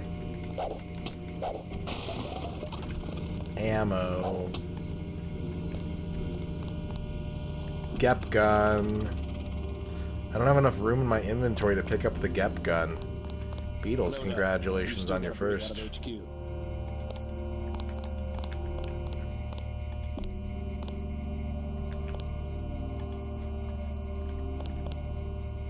Rebreather. Do I want cardboard boxes? I don't think I do. Microscope? I don't think I... Why do you have a microscope in the armory? What's that for?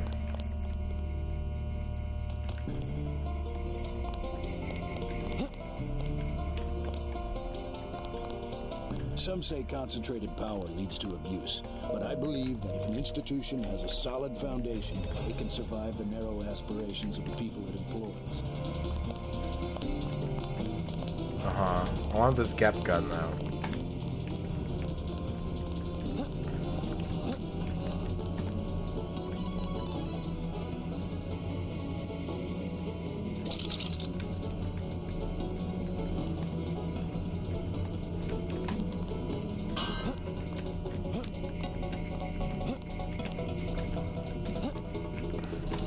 I can reach the high shelf.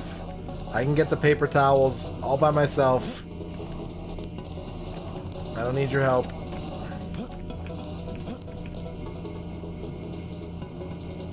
Thank you for the clip green herring. There's nothing up here.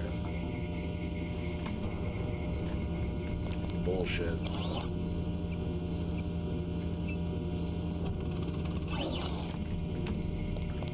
Alright, can I make room for this Gep gun? Do I have some nonsense in here I don't need? Thank you for the clip green herring.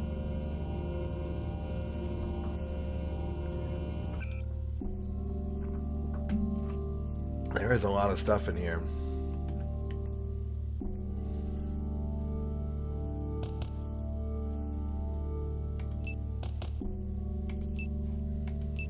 I don't want this stealth pistol.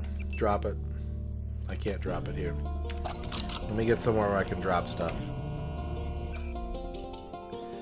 Alright, first I'm gonna eat all this candy and drink all this soda. I'm gonna drop this pistol.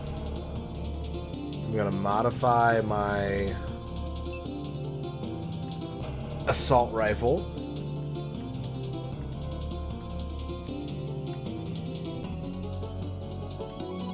Drop the cigarettes.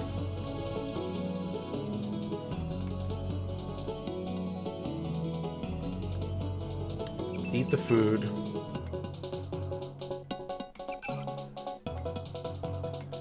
I think we should upgrade the healing.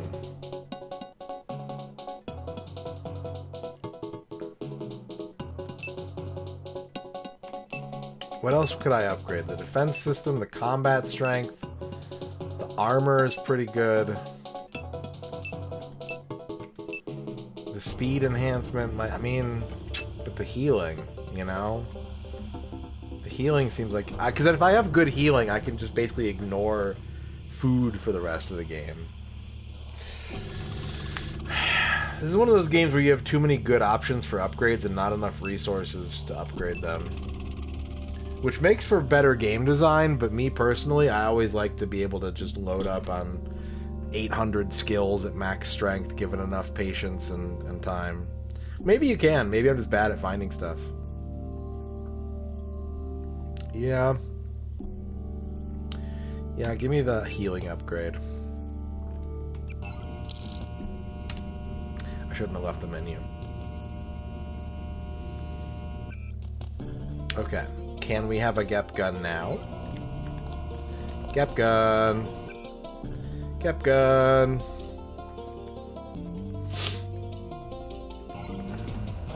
We'll get this place back on track.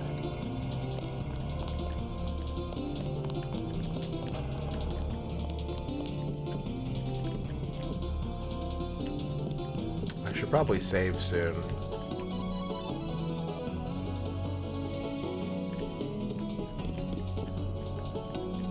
.30-06 ammo, 7.62 ammo. Uh-oh. Yeah, let's go ahead and save now, actually.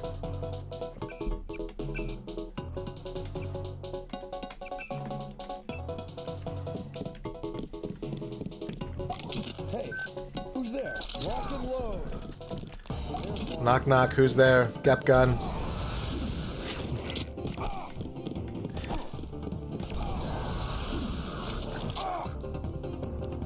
I do love a tech tree. If you give me a way to earn skill points and then things that I can spend those skill points on, I'm a happy little guy. Like, Final Fantasy Tactics did it perfectly. That game is just instant dopamine for me.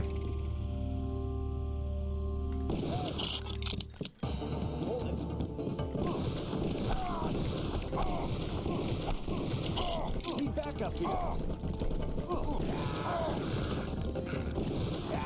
Okay, fan out. Check the area. For what?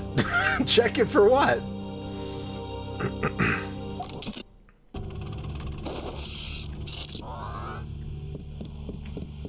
What the hell? There's one.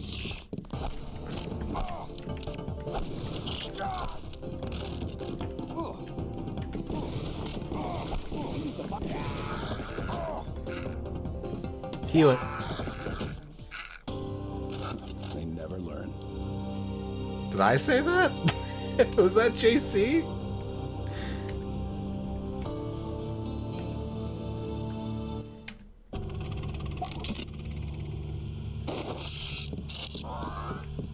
It's dented. Lock and load.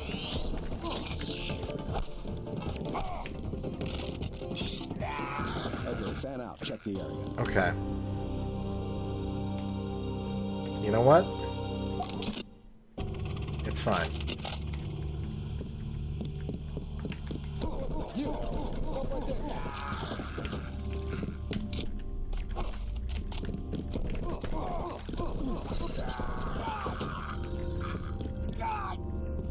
There should be an upgrade for the healing that doesn't make the screen turn blue. That would be a good upgrade. I've played System Shock 1 for the first time this year. I've never played System Shock 2.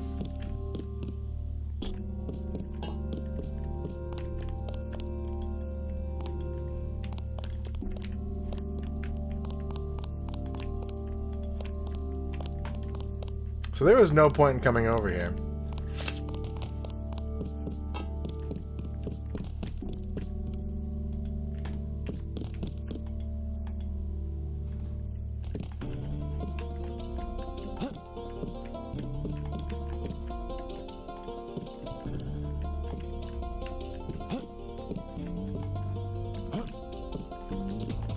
I love how they just goop out blood whenever you throw them. I'm really making a mess with these guys.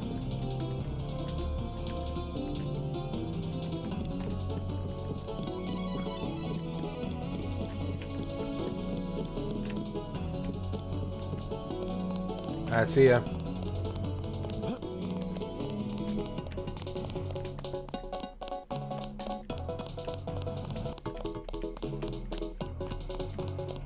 I think we can... Oh, wait. This is the boss fight. Okay, we need to be ready for this.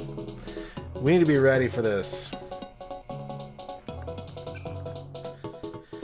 Is it possible to get enough skill? It's not, right? In Path of Exile, they don't give you enough. There's nothing you can do to get every skill in the game, right? What's up, Mendel? What's up, Masumi? Well, now I've got this Gep gun. I will have to kill you. Take your best. I will deal with this. Hit me with your Gep gun.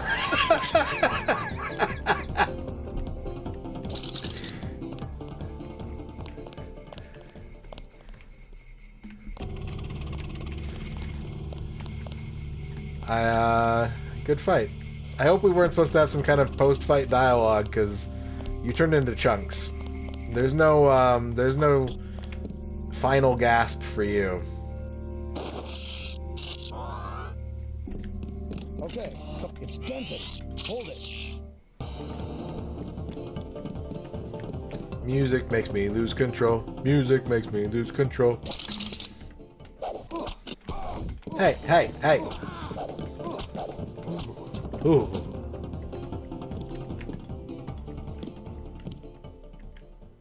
What's this? What's this? Book. Lockpick.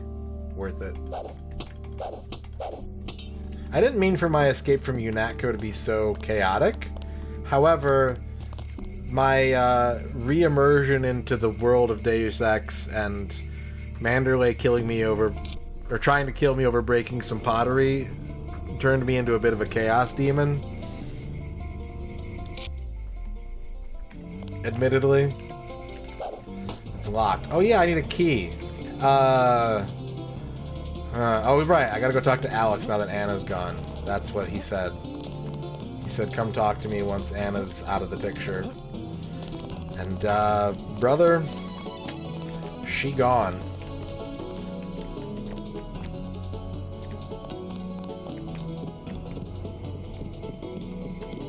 Anna exactly what she deserved. I've sat here and watched her kill dozens of suspects. Now I'm not so worried about sticking out my neck to give you this key. I think you've already stuck out your neck, Daedalus. What are you talking about? You haven't been contacting me under an alias? The link went down. At first, I thought they'd executed you. Who else has access? Somebody cut the power to detention. I installed UNATCO security myself. It's unbeatable. You're starting to scare me. Not as much as you're scaring me. Who's Daedalus, and why does he want to rescue me? A better hacker than I. A trick like that? Well, it crossed my mind, I have to admit. I'm pretty disgusted with the agency right now, but I would have been caught. You wouldn't want to take that chance. No, but I can't just sit back and watch. You sound sincere. Maybe you should quit UNATCO. And do what? You can track me down in Hong Kong. I'm going to contact Tracer Tong and help the Resistance. I might do that. Sure, I'll think about it. And I'm going to check into this mystery hacker. Primary goal completed. Level 1 entrance added to Nano Key Ring. Toaplan wants a Retro Island Gaming shout out. Give me a sec to save my game and I will do that for you.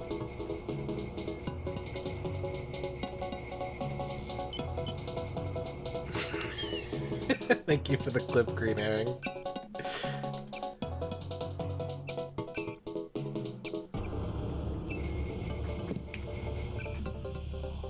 Okay. Rig shout out.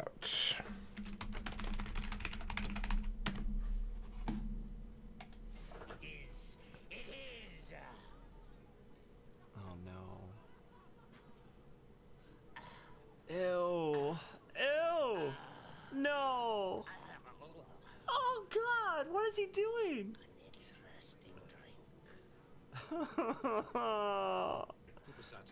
I didn't need to hear that. There you go. Bavork wants a legitimate fear of the day.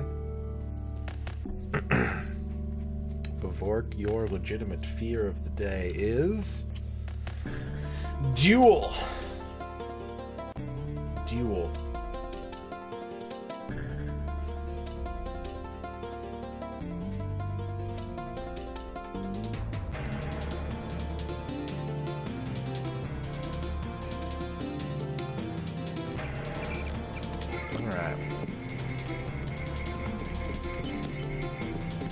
Magnus Prada wants a legitimate fear of the day as well. And a horoscope.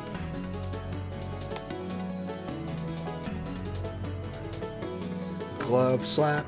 Baby glove slap.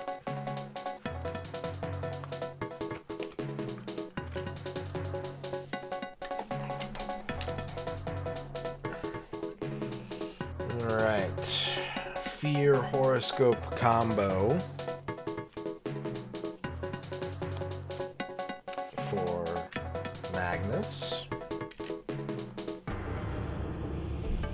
Magnus, your legitimate fear of the day. Man, I'm glad I never get this card. Unable to take criticism. Unable to take criticism. And your horoscope is a triple money house that requires 4 people and 0 crime. So if your crime-fighting superhero team is telling you how to better tackle, you know, the Joker or whoever, just take a deep breath and count to 5 before you respond. That's my recommendation. Razor wants a fear equipment combo. Razor, your legitimate fear of the day is soup too hot. Soup too hot.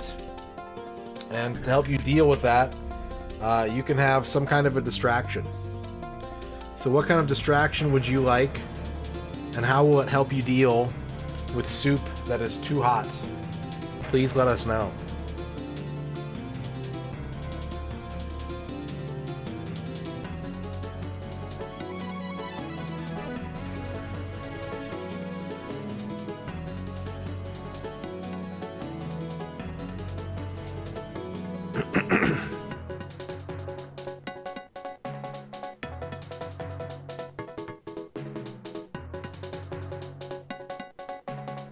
Nah, not really. That could make a future extra playthrough of this game more fun if I don't know. Because here's the thing. I appreciate you asking. How my brain works is if you tell me an alternate way and I go, oh, that would be better, then I would just go back and load the file and, like, try to do it again. And I'd rather have, like, an organic play. Like, I'd rather be able to not make the choice that I would make if I knew everything.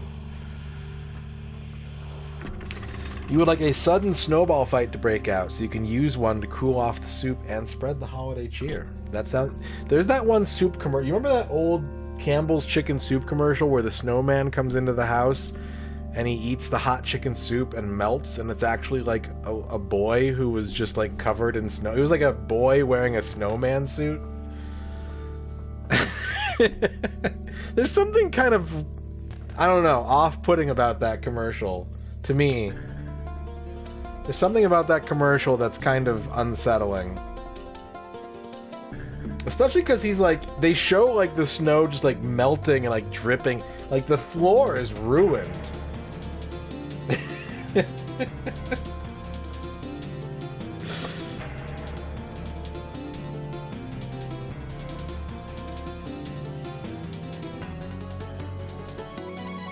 Alright. We're going to Hong Kong to talk to Tracer Tong.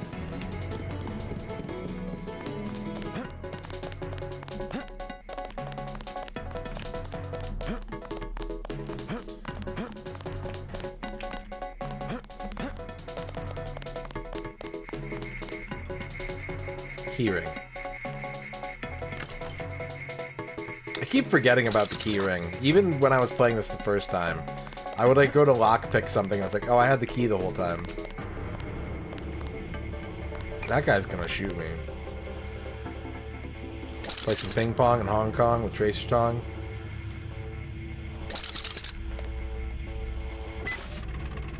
Are we gonna have any problems? I just want to know. Are we gonna have any problems? Lock and load. It sounds like we're gonna have problems. That probably wasn't a good use of Gep gun ammo, but you know. We're probably gonna want to save that for like really important uses. I did find the Gep gun. I'm glad I didn't ask for it when the armory guy was like, do you want a Gep gun? Because he just gave me a free one. No, I cannot forgive. No. Not the killing of Agent Navarre. I will follow you. Denton, I will get you. Now or like later? Probably later, I bet.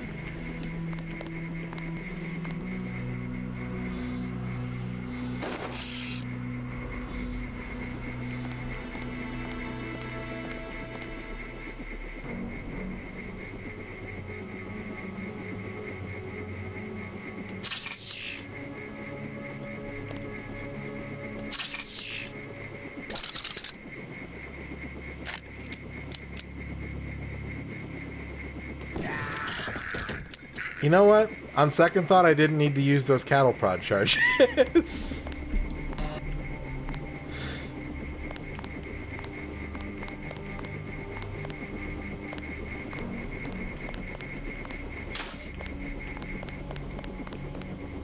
That's my ride out of here.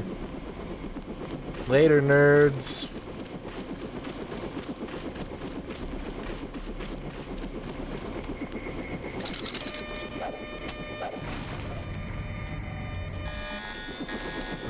No, F that.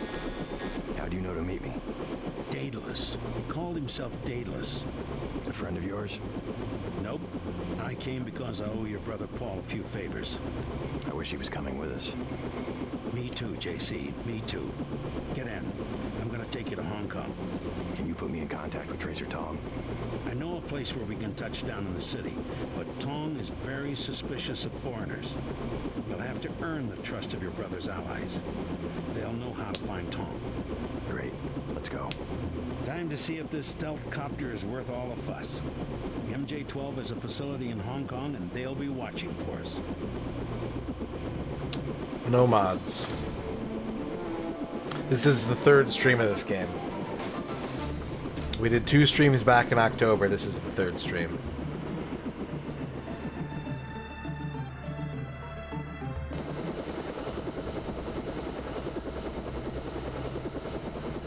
Alright, we made it to Honk Konk. I blew it, JC. I'm sorry. MJ-12 must want you bad. Locked on the chopper and had the nav computer fly straight in. My stores are shut. My weapons are locked. Weapon lock switch is on flight control deck 1. Get me back online or we're dead meat.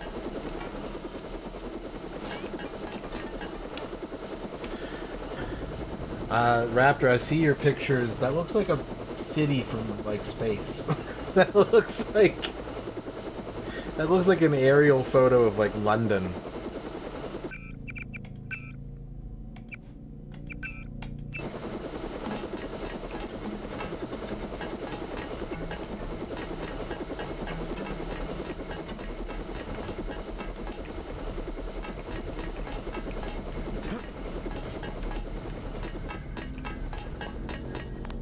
Hello, friend. Thank you, friend.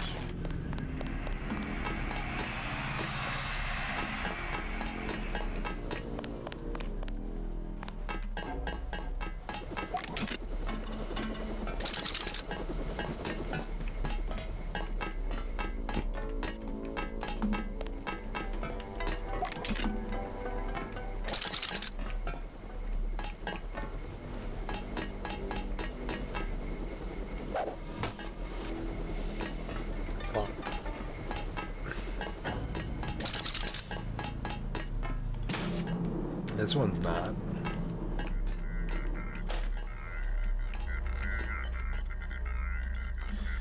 To all flight controllers, after the recent theft of the SH-187, we are reevaluating our security procedures. Until further notice, Deck 1 flight control has been sealed.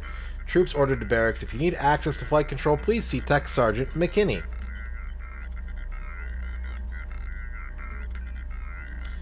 Hackett.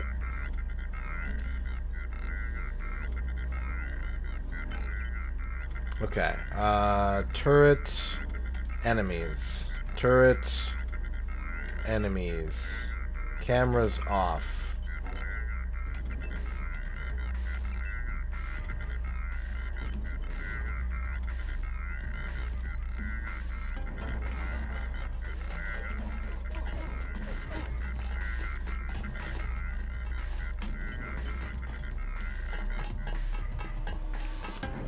Yeah, this was like the last PC game I played until like Borderlands. I didn't touch PC gaming from this game to Borderlands. So I've never seen the console versions.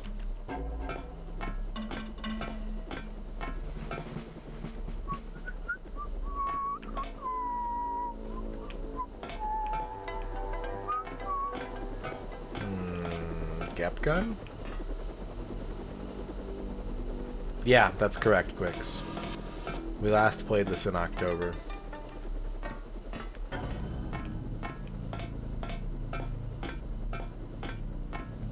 Our month ran out before we could finish it, and we moved on to other projects, so we're just now getting back to it.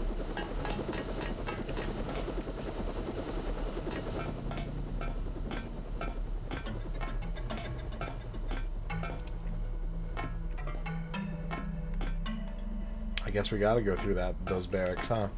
I don't see any other way. And they're not gonna let me talk my way through. Wait, there's this ladder. We haven't checked the ladder yet.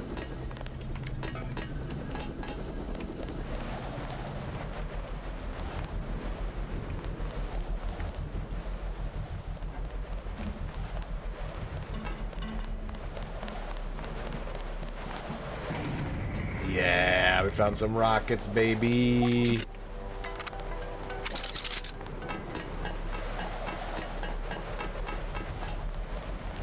I just found a bug on my neck. Unpleasant. It's full of swords. I could have a sword. Is sword better than baton? I need to know. I need to know. I need to know if sword is better than baton.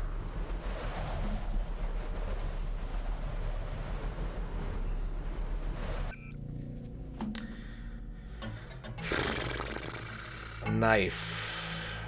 Knife is not as good. We don't need knife. Drop knife. You can't drop the knife here. There's a pumpkin in the way. I know. I know. I know.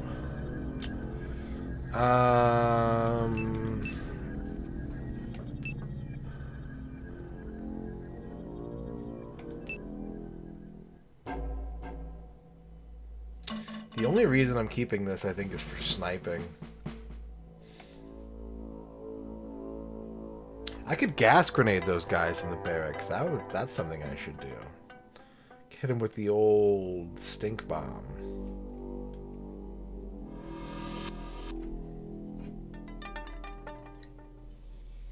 Yeah, every October it's pumpkins versus knives.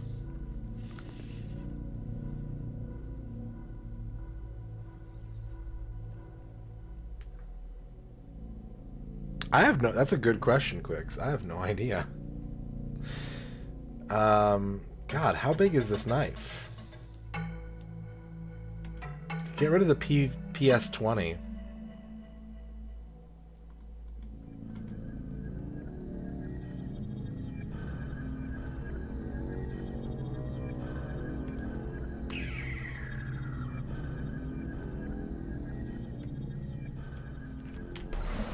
sword. Okay. I'm gonna throw away something big so I can just see. I'm gonna put the buckshot down. Just so I can see. I just want to know. I just want to know how big a sword is. Basketball? What the... Huh?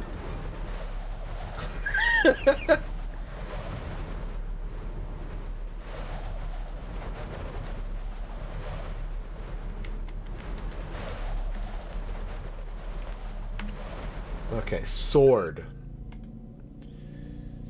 A rather nasty looking sword. It does 10 damage. The baton does 7. Base accuracy is the same. It's twice as heavy. It takes up okay.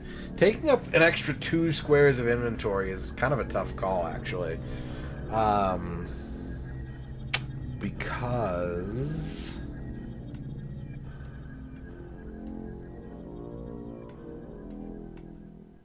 I mean, I could do it like this, right? My inventory is full right now, but I have a sword. 40. I want to shoot this basketball, but I can't. It's spinning. It has a mind of its own.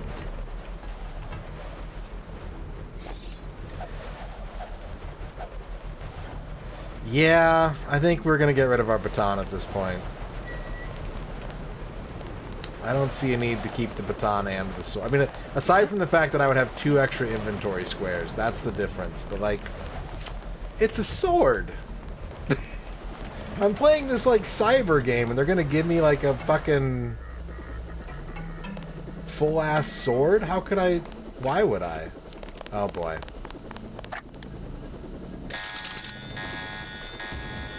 Real stealthy, JC. Real stealthy.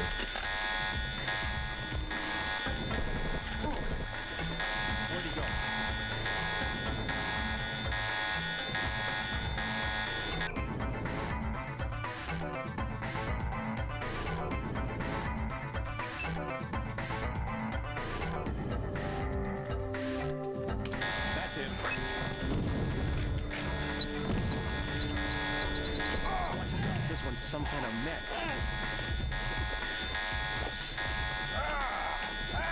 I walked into my own gas cloud.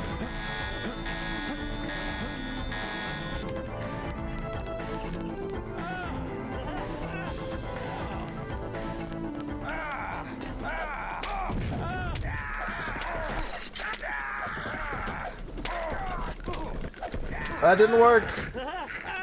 I need the sword if I'm gonna be Blade. That's the problem. I need the sword if I'm gonna be Blade for Halloween. Okay. Let's try this again. Let's do this the right way.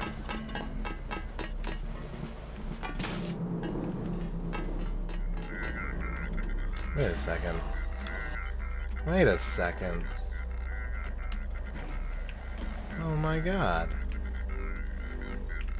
Okay. Security panel. Hack it.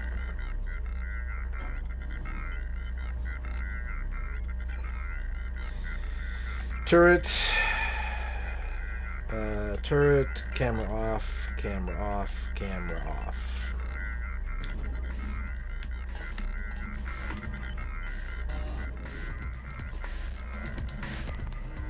What's down here?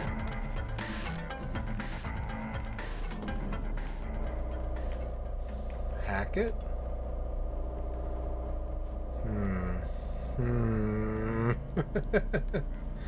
Ooh. Hazmat suit.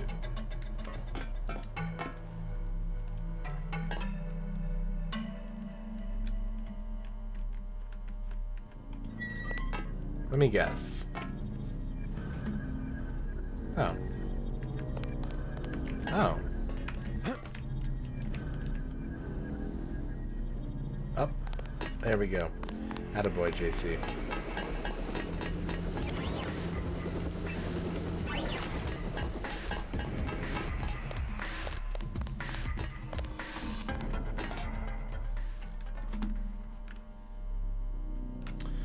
moving on.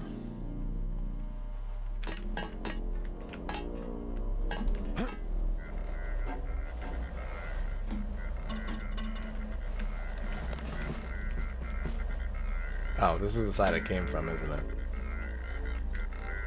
Yeah. Button.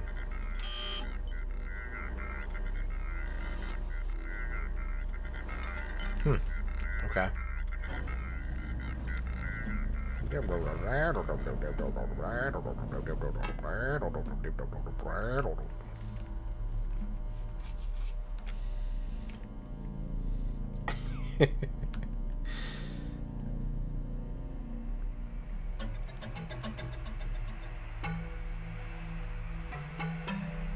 What instrument is this?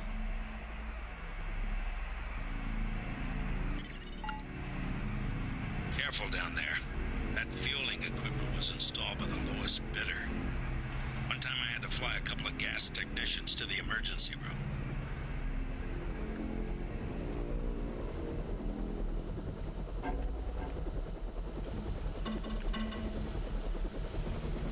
Pan flute synth. Love pan flute. Love pan flute. Bring back pan flute to video games.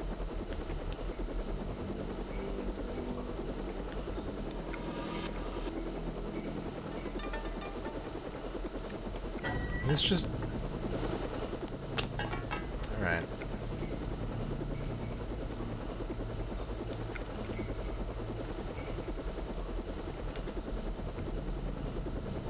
I've never played the Zelda DS games, so I don't know what you're talking about. I'm sorry. Let's save here.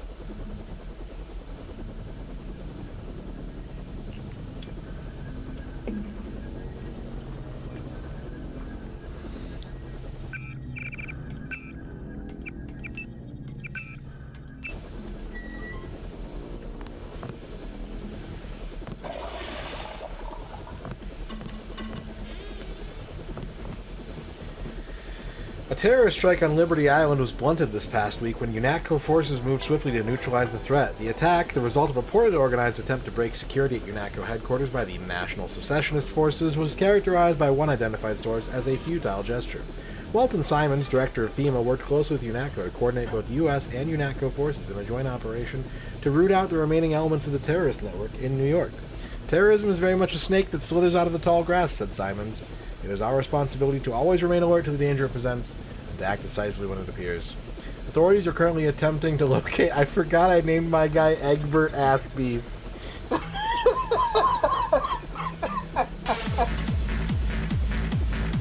Clobism with the 15-month son.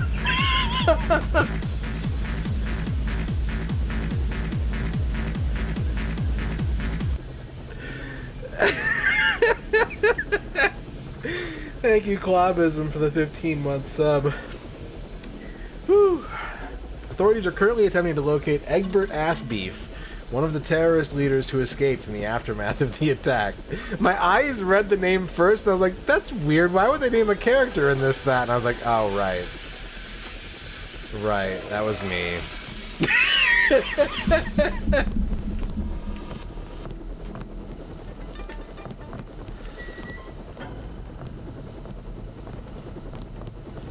I don't need a candy bar. If it's really Denton, one of us is going to get a promotion.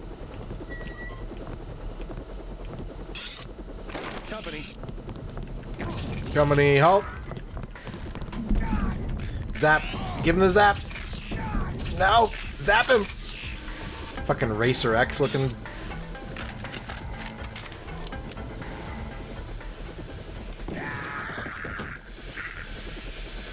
Sawed-off shotgun? No, I'm good.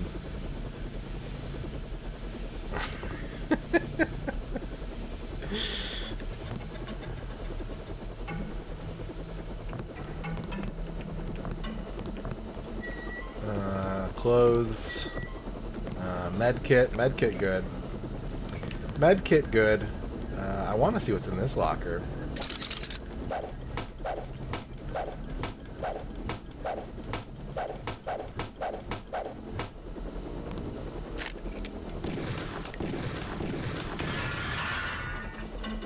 gas grenade. I've ignored so many doors that were locked in this game to this point, and I'm gonna tell you the thought process, chat. It was like a few weeks ago we were watching a rig clip of playing this game, and he shot a door open, and I was like, oh, that's what I should have been doing this whole time.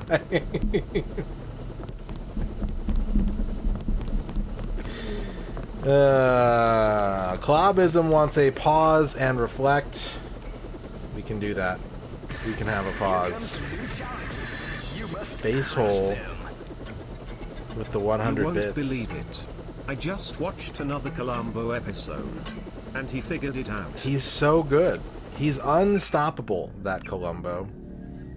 I don't know how he... why does anyone even commit a crime in the Columbo universe? You know what's coming down the pipe. Thank you for the 100 bit space hole.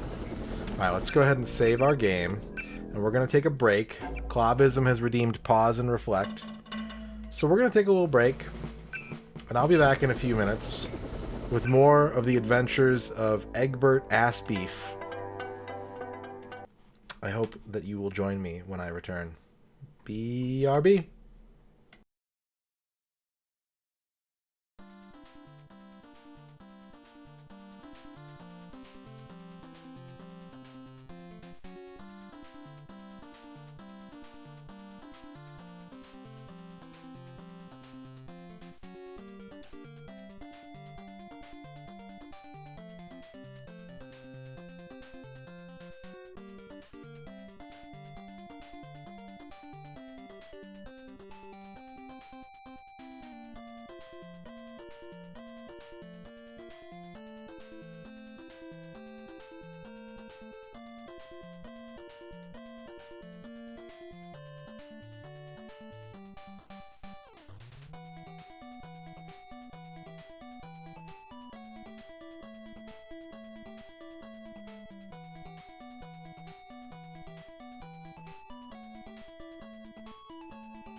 Hi, chat.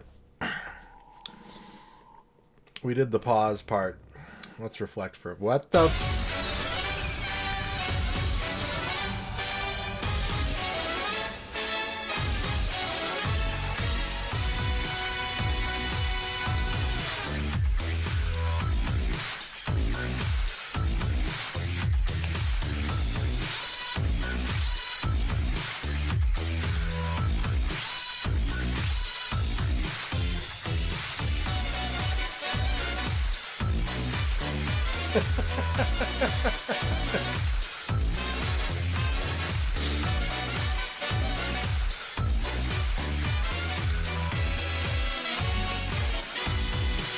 Holy shit. Clobism with the 5,000 bits.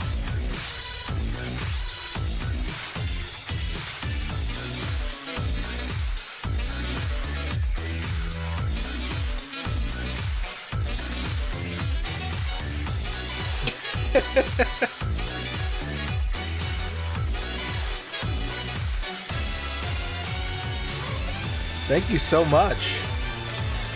Holy shit. Flygon with the 1-bit, Magnus with the Donkey Kong, the Ofibration.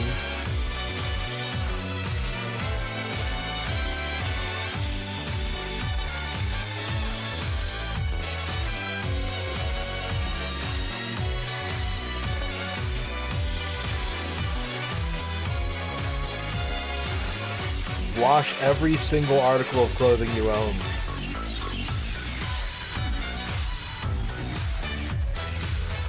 Magnus, thank you for the big floss.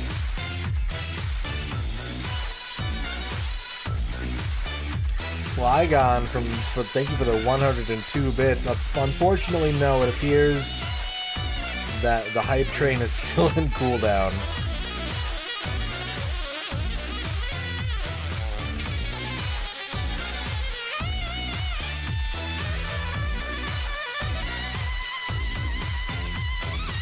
Thank you so much, Clobism, for the resub, for the pause, and for 5,000 bits.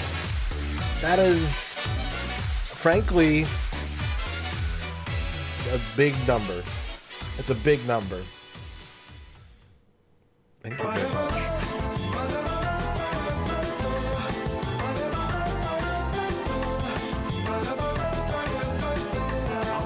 Enough from the previous hype train? Apparently not. Thank you, Flygon. Thank you, Magnus. Thank you, Clobism. Holy shit. What a thing to come back to. I'm just gonna I'm just gonna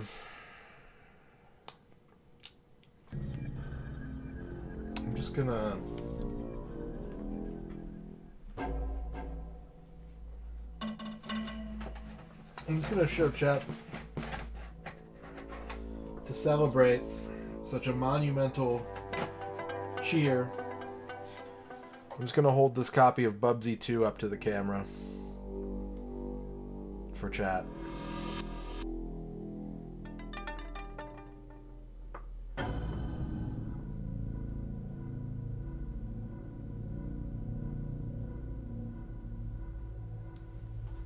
Thank you so much. Wow. Wow. Al Pennington turning on the gamer massage. I'm older than you. I'm older than you, Clopism.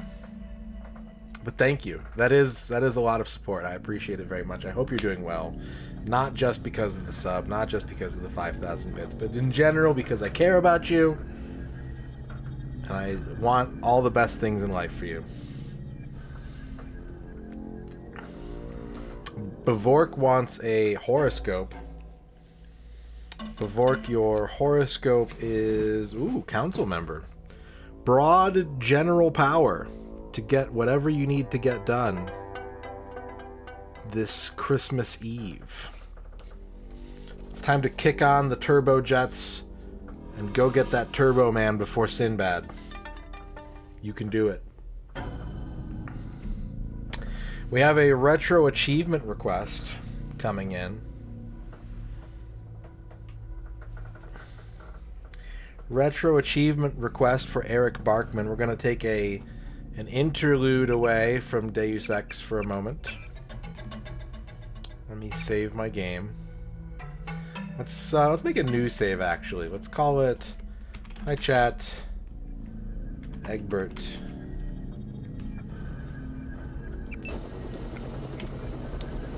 What's up, Mike? Alright, Eric Barkman wants me to get 3 achievements in Game & Watch Gallery 2 for the Game Bois color. Let's head over to the scene for that. Let me log into the Retro Achievement website real quick so I can, you know, have a look.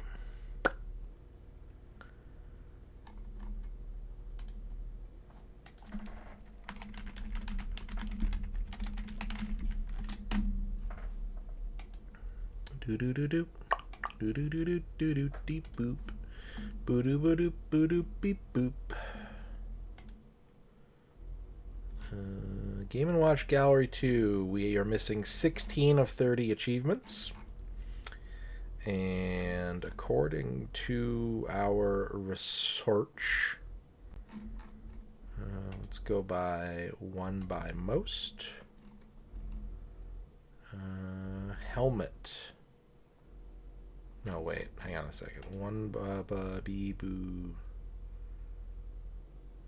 Unlocked first. Yeah, okay. Alright. This will get us past the halfway point, correct?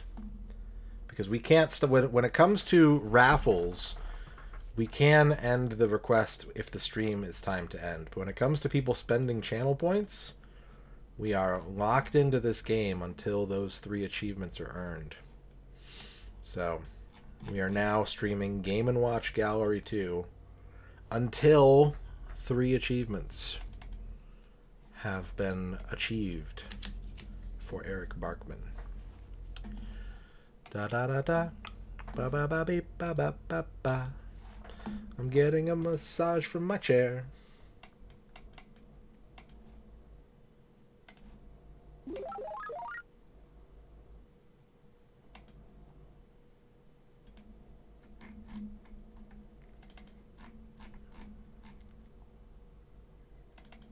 Okay.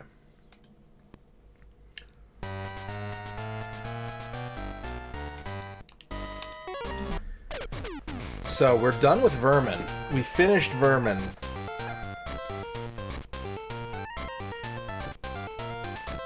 Ball. Ball classic easy. Because this is still going to be worth like 10 points per catch, right?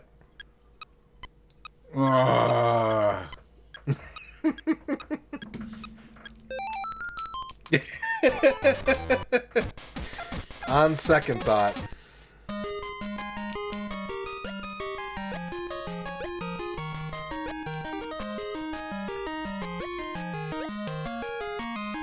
This one's so much harder to read.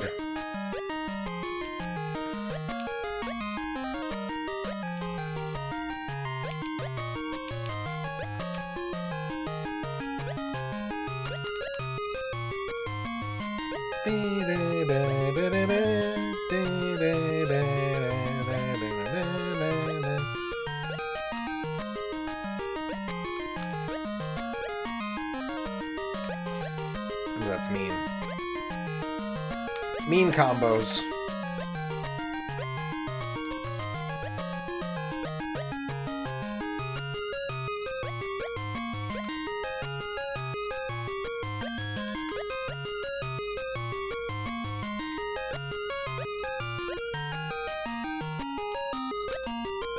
Gotta get to 1,000. 1,000 is the target score.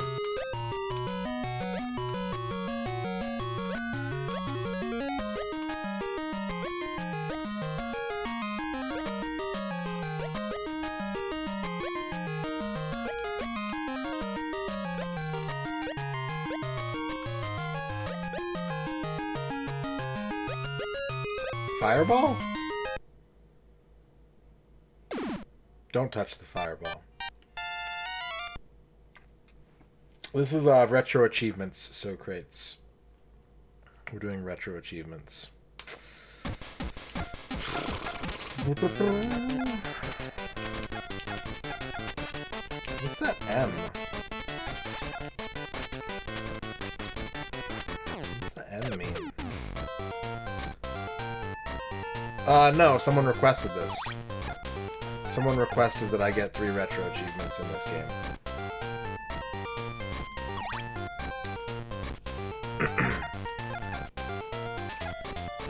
Okay, I think...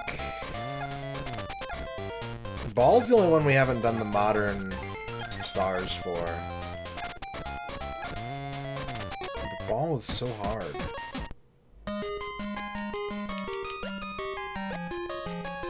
Okay, we'll do easy ball. Let's try and see if we can get easy ball. And we know now not to put a fireball on a tennis racket. I didn't know that before, but I know it now.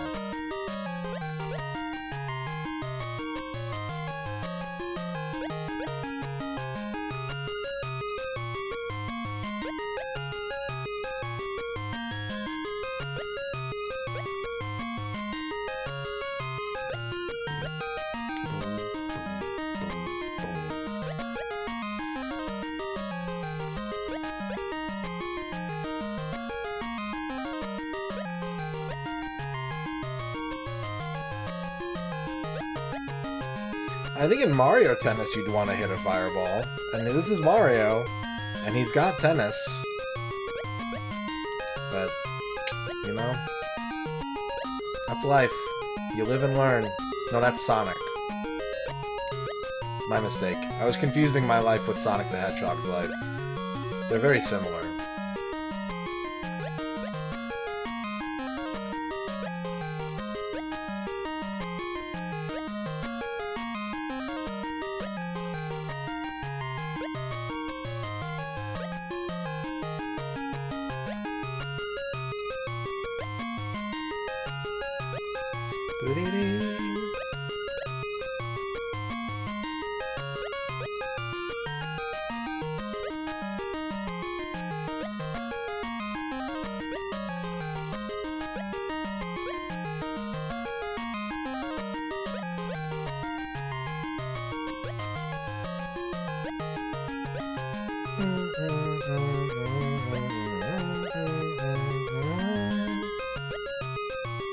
Fire hot.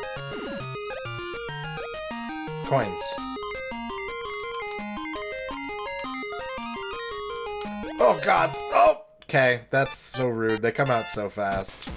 That's enough ball. Let's do some classic parachute.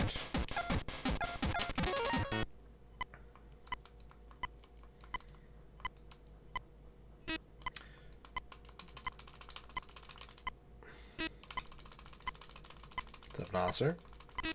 Oh shit, that works. My hand's gonna get tired.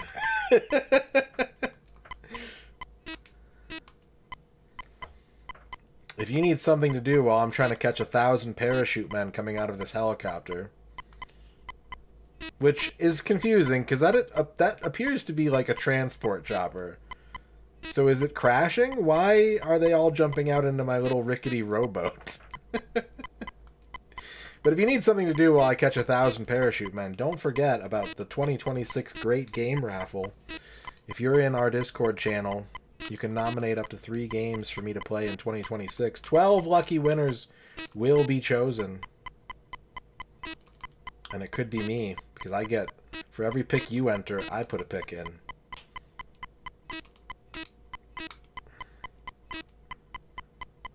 But it can't be you unless you enter.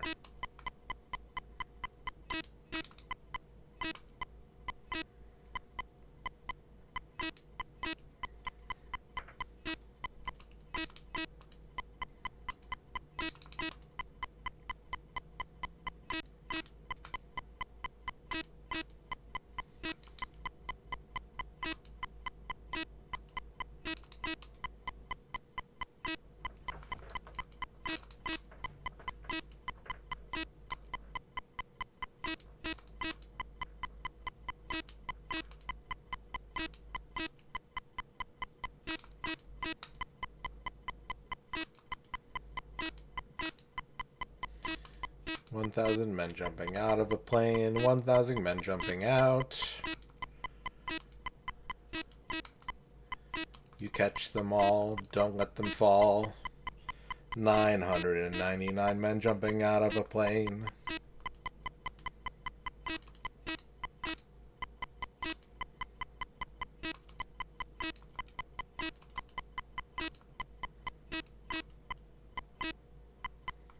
Maybe that's why it's crashing. They're like way over weight limit. The Peace Corps' clown unit is in critical danger right now.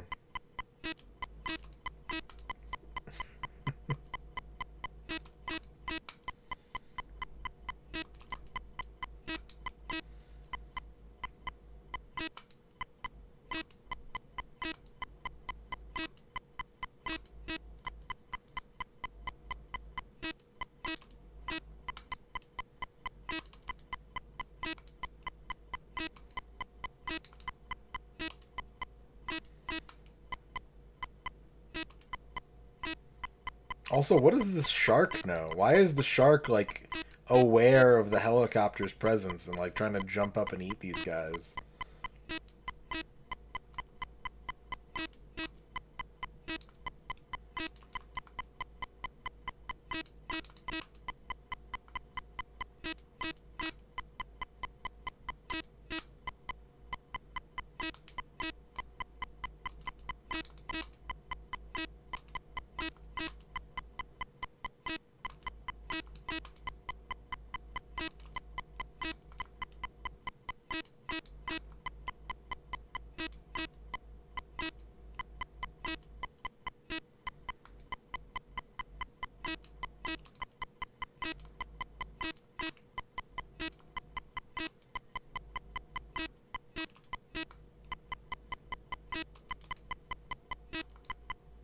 So Dino, how's Christmas Snatcher going? One of the proudest and most consistent Twitch traditions we have.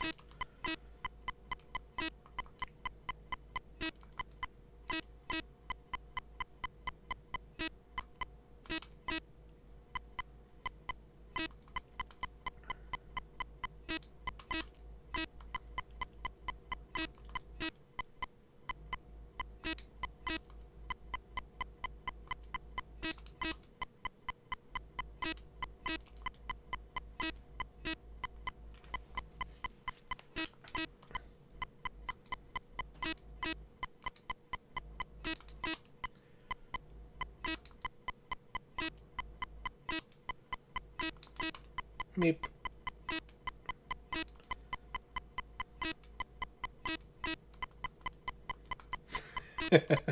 You're playing, are you playing SD Snatcher this year?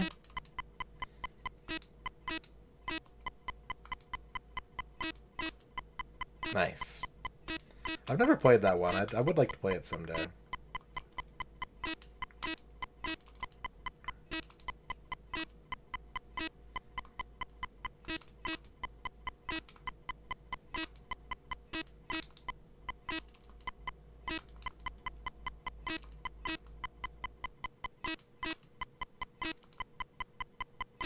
The gamer massage has ended. Thank you for the gamer massage.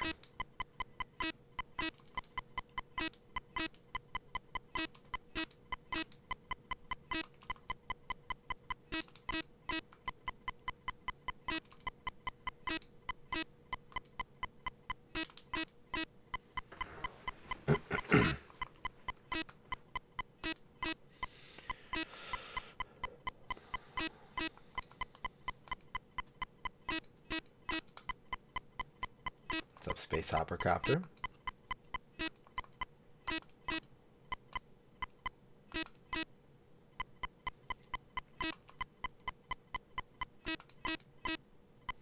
Meep, meep, meep.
so excited for big gaming next year. This has been a pretty big month for gaming on this channel. We've really knocked out some games. Past like 3 months, we've crushed a lot of big ones. I think we've had some notable experiences in the last quarter of this year. I think it's been going great. I think the quality of gaming on this Twitch channel has been pretty fucking high.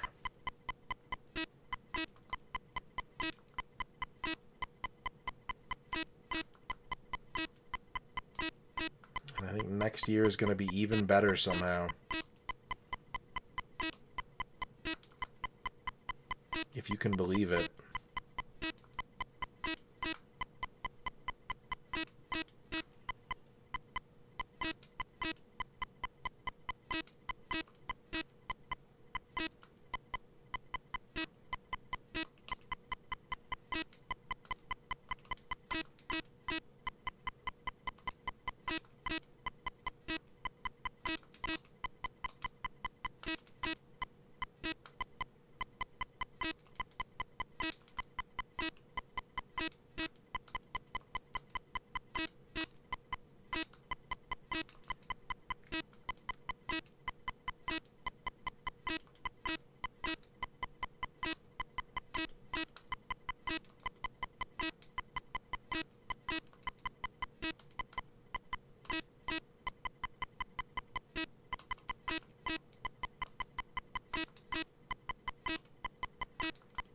Almost halfway there.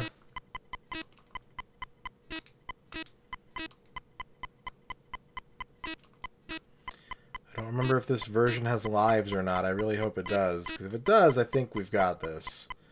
If this is one of those Game & Watches where you mess up once and the game ends, then I don't know.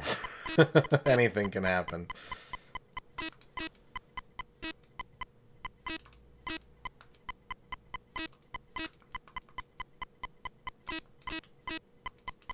Game 2.0. Yeah, I mean...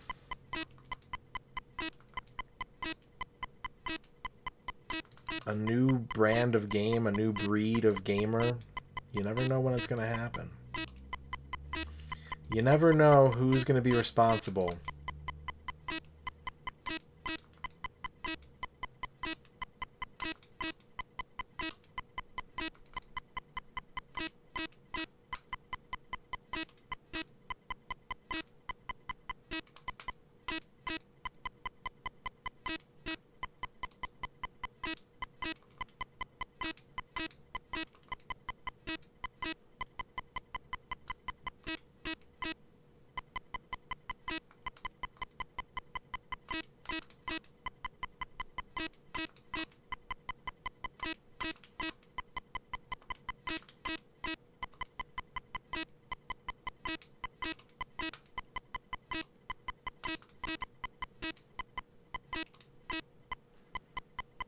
That was a tricky level.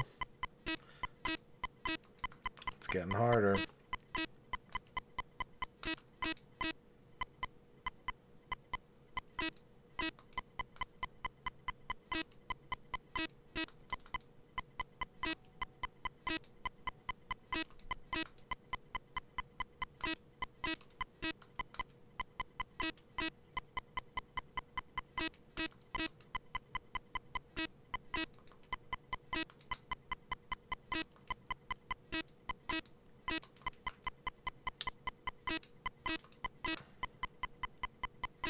El Gavati, how's it going?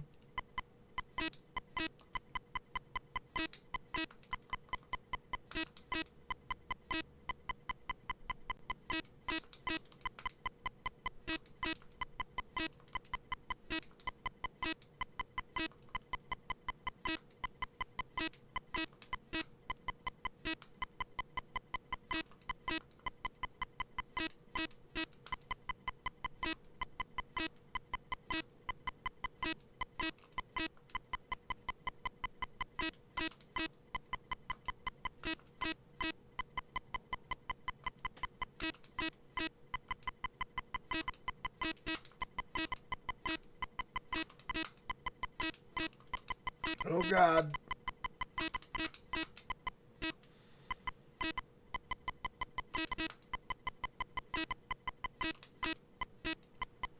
700.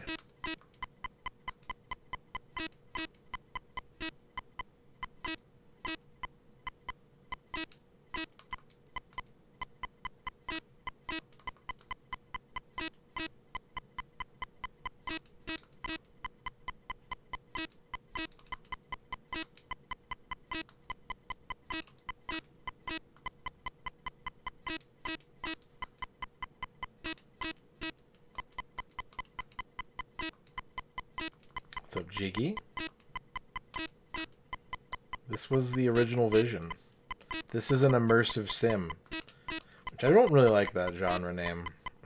I don't think that's a useful genre name.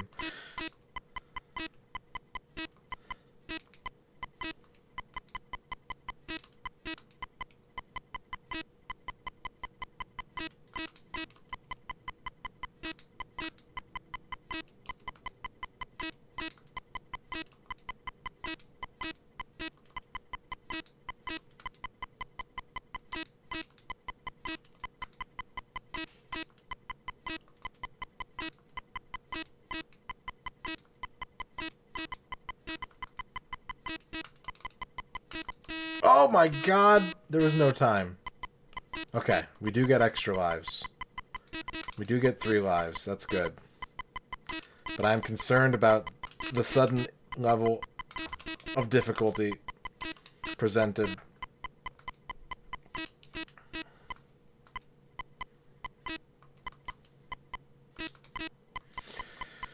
It's a good first life. But these last 200 points are going to be real hard.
No, I accidentally double tapped.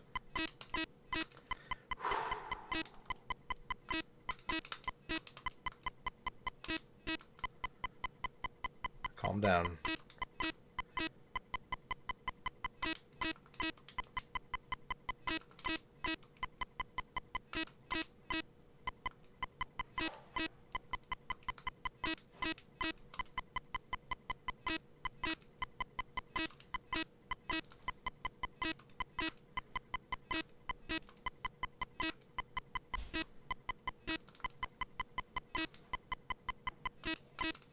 No!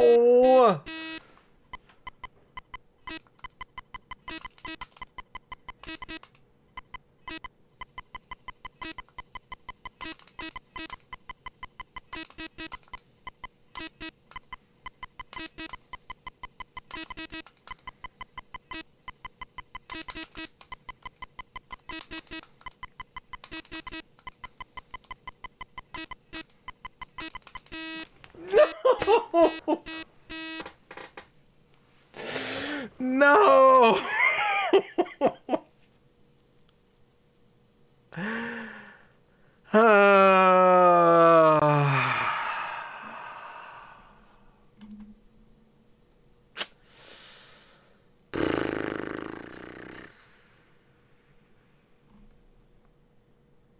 Well, Jiggy.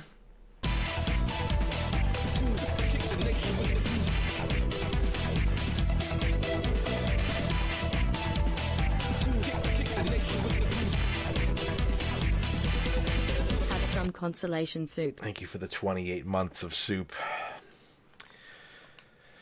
Let's move on. Let's play Helmet.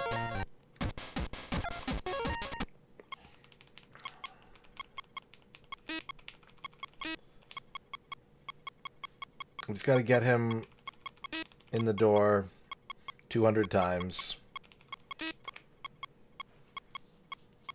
Just get this guy in the door 200 times.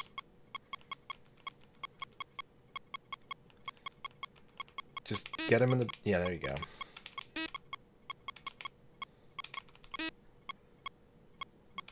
I think Jill is breaking up with Tim the Toolman Taylor in the apartment overhead.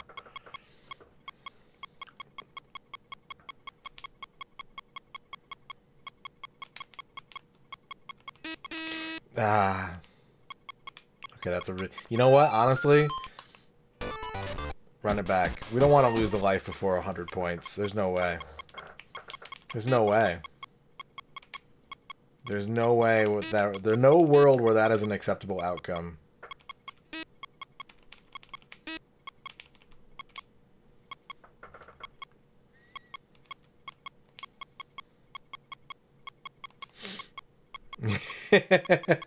Yeah, unfortunately, we've almost done... The way that I feel about these Game & Watch Gallery games, I think they're really cool, but it is really hard to get excited about playing these old versions when they have the modern remakes.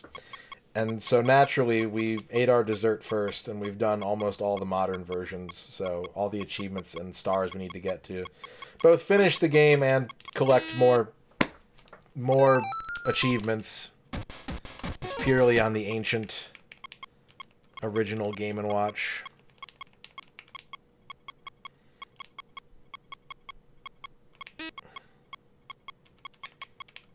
But then Nintendo even went backwards on that and released DS versions of these that don't have the modern games. They only are classic Game & Watches. Which is extremely uninteresting to me.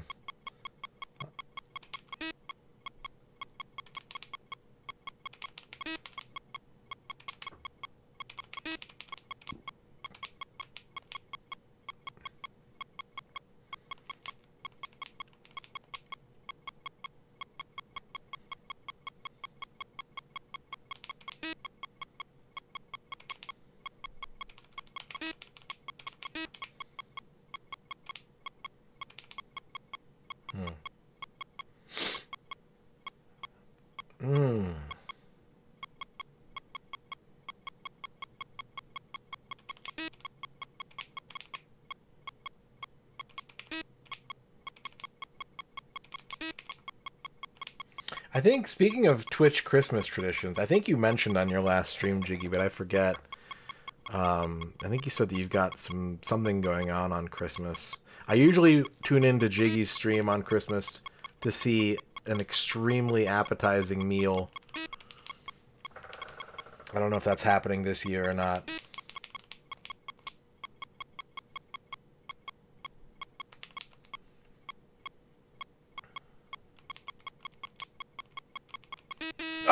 Okay, well, we got over 100 points this time, so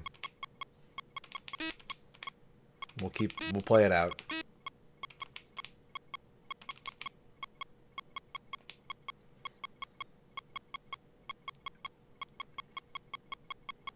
We made an early mistake. Big whoop. Big whoop.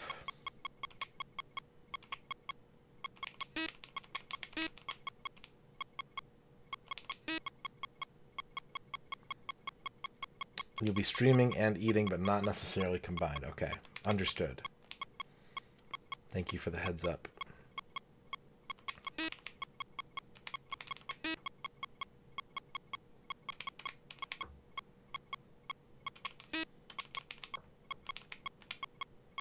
Why don't you just leave the door open? Lamb roast for the holidays. Nice. I think we're having prime rib with Ern's parents. Oh, it's got an extra life function? Oh, we're in. Oh, we're back. We're back. A dinosaur's tail.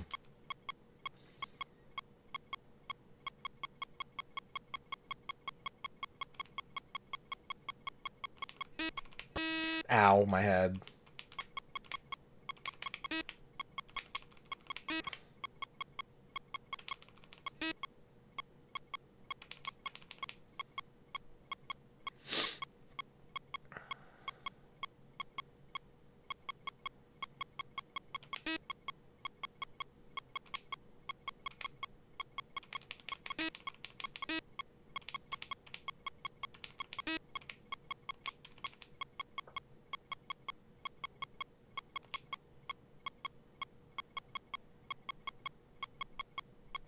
Usually nothing.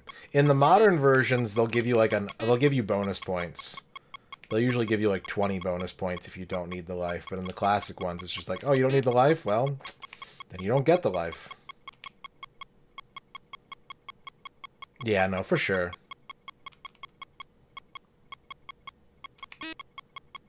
I understand completely. It has been one of those years. Which implies that every year isn't one of those years. But yeah, it's been one of them. It's been a year.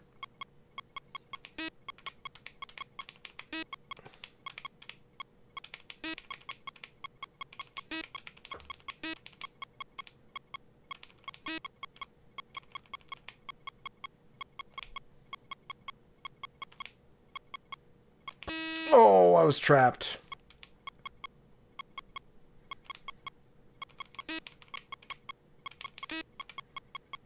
Game over. I'm on my last man.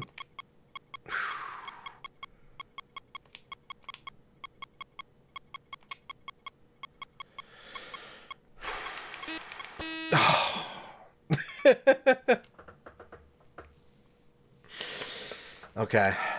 Moving on. Chef.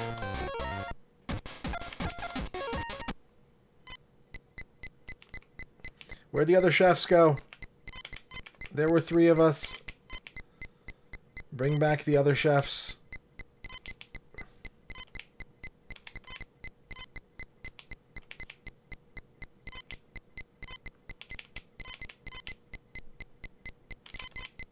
Ooh.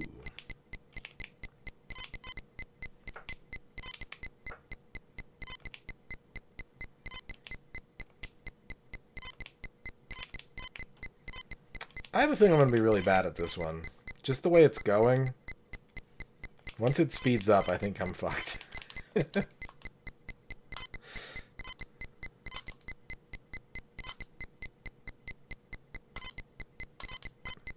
Additionally, that is a really annoying sound, and I'm going to mute it, and we're going to play a song instead. Because that beeping that's just not great.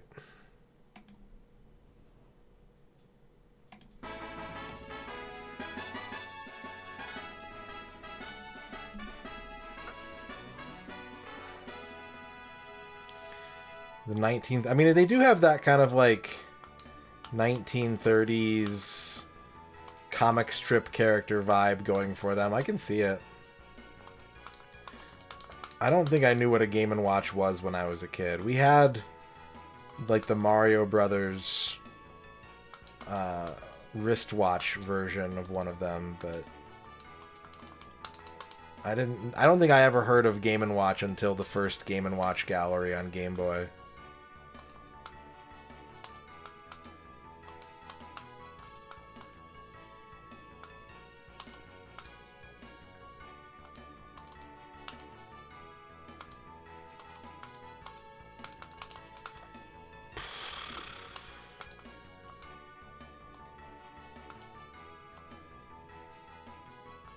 The devil keeps taking my sausage.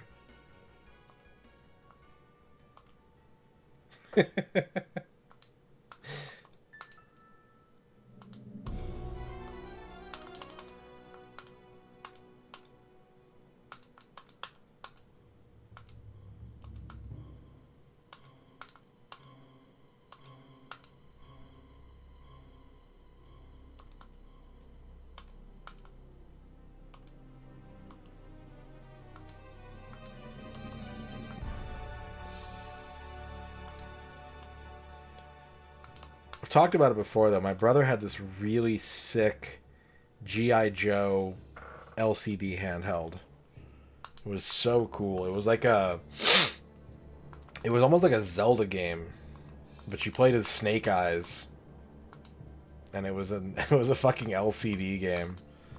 It was so good.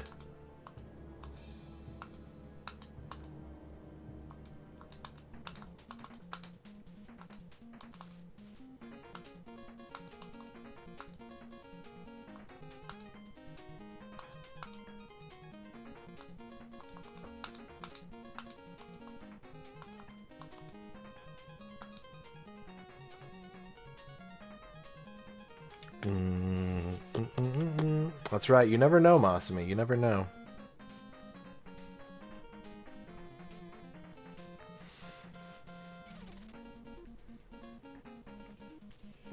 Thank you, Thrash and Crash.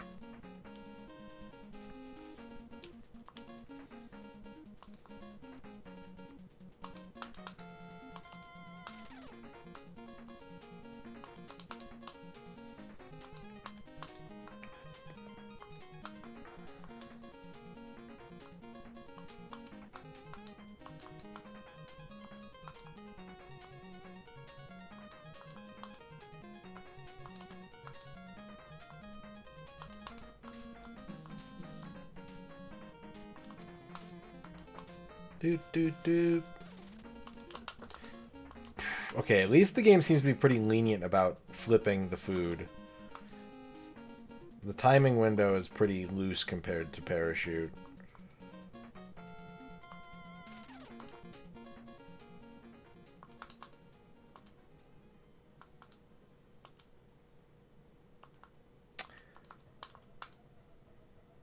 I will have to click that later, Racer. Sorry.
Can't even really read chat without pausing the game at this point.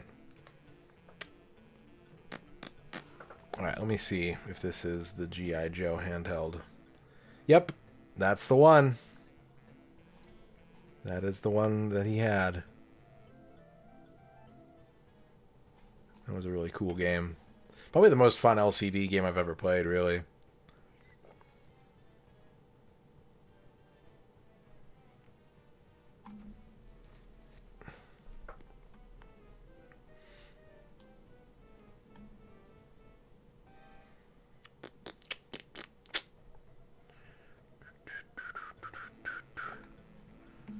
The apron is a hole in my body. I'm like an A-frame man. Maybe. They'll need to do like a 4K remaster of this game for us to know for sure.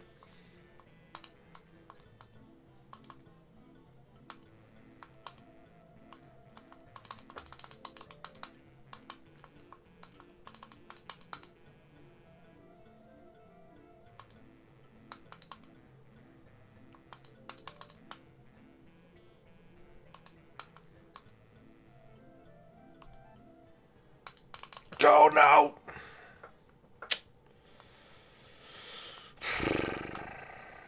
Alright. Well, we're on pace. That is an okay point to lose your first life. If you keep losing lives at that rate, You will reach 1,000 points before you'll run out of lives. Okay, now we're fucked.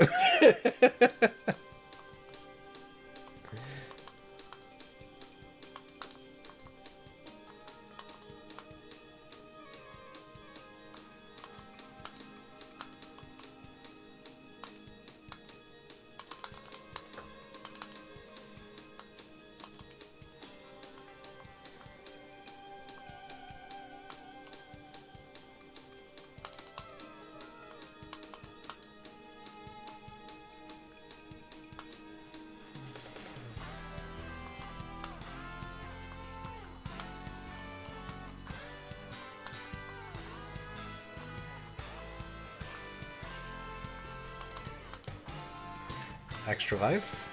Extra life for chef? Nope. This ain't one of those. Nope. Okay, game over. Blah. Alright, well, let's see if the beeping is less annoying in a different game. We're still at 0 achievements right now. Donk conk.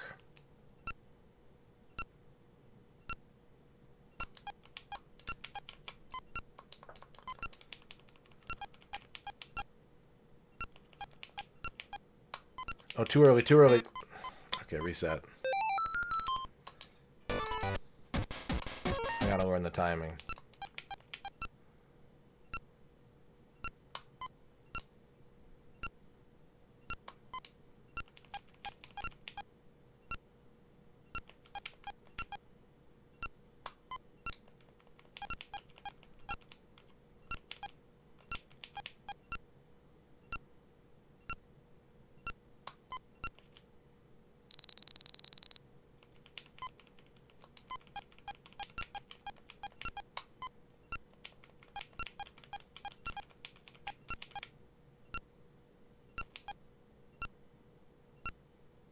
He's blocking me. He's playing defense.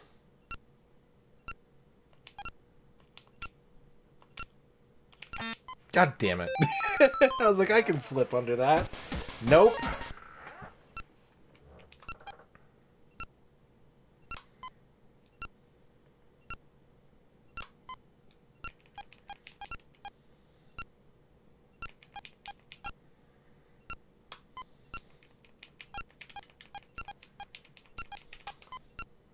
I missed. Do I lose a life for that? Oh my god. Okay. Okay, that's woof. That's woof.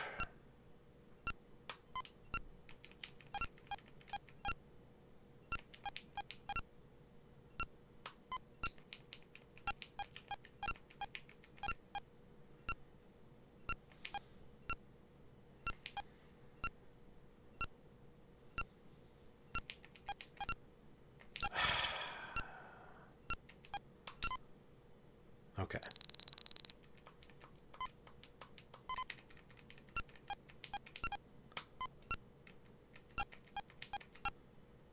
What? Huh?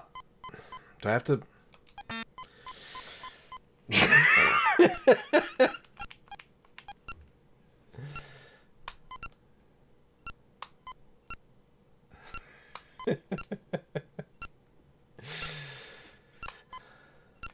Can I go over here? No. What was I supposed to do there? Okay, we gotta reset. Yeah, I definitely have my dessert first on this game. But that's okay. If we want to be the #1 undisputed intercontinental gamer of the world, we have to get these achievements.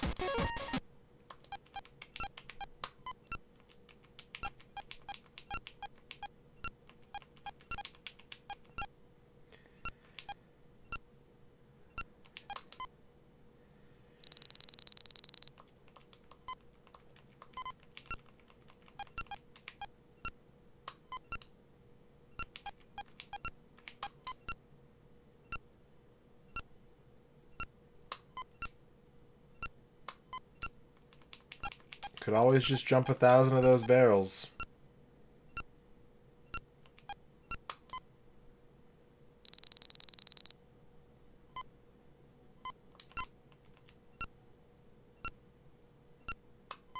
Eyeballs, barrels, whatever.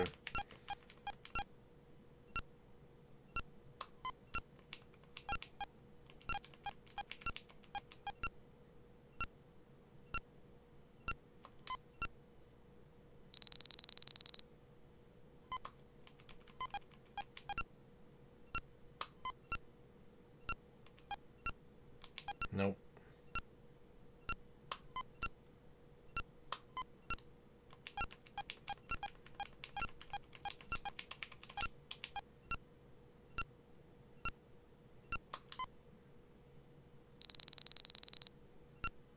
How many points for killing Donkey Kong? 100? 20? 20 is kind of like 100.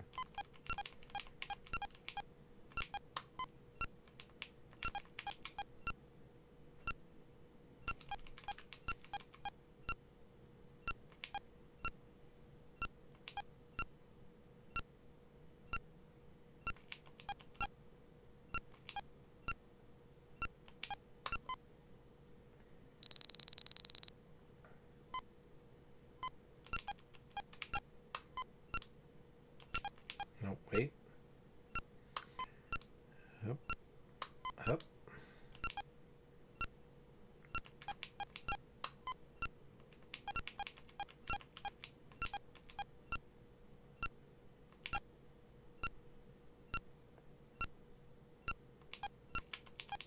Ow, my head!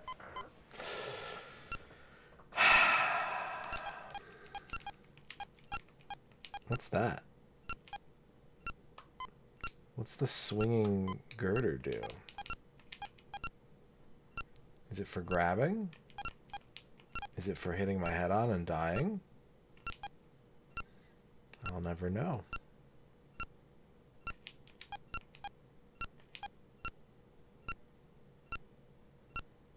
Donkey Kong, you're being a real dick about this.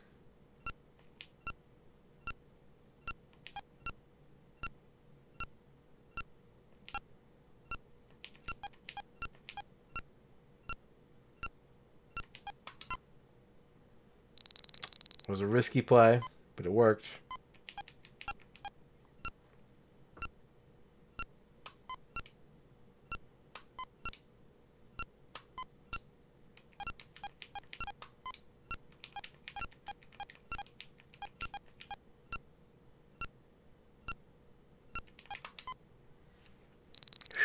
Okay.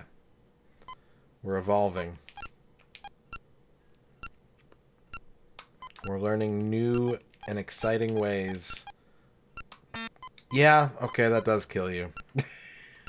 To die. New and exciting ways to die.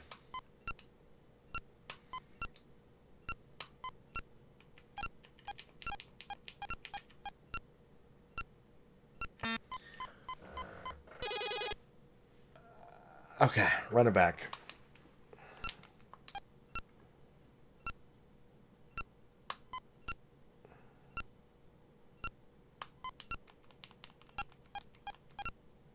Boop, boop, boop, boop.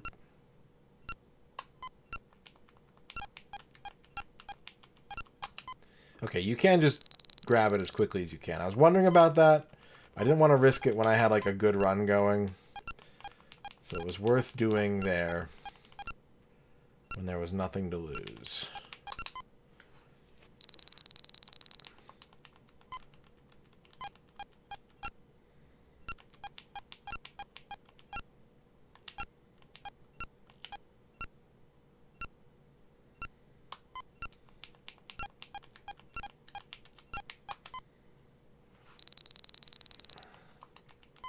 Because this has like the 20-point bonus, like you can get points pretty quick in this. 1,000 here might not be as hard as some of the other games.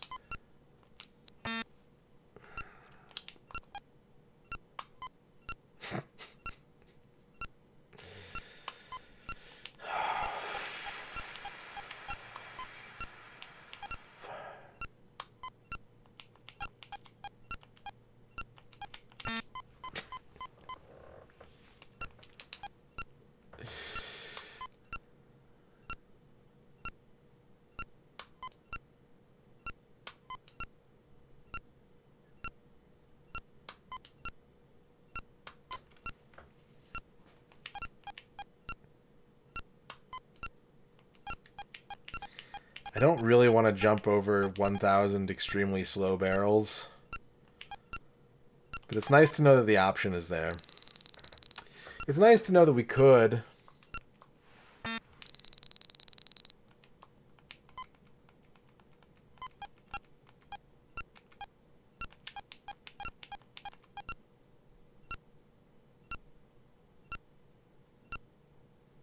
Please.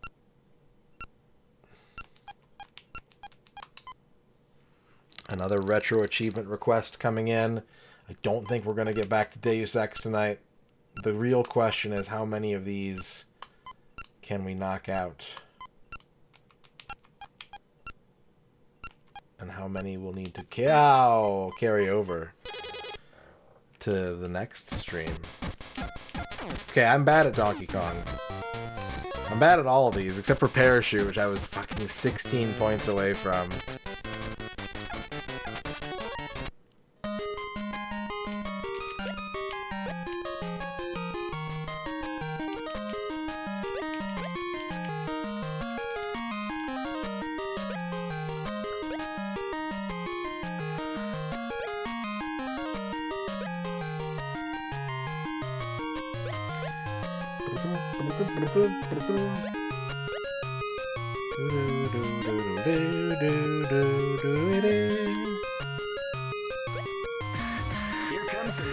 Space Hoppercopter with the 100 bits.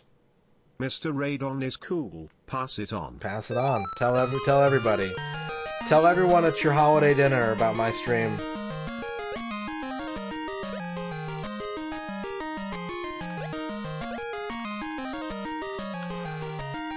Thank you for the 100 bits, Space Hoppercopter.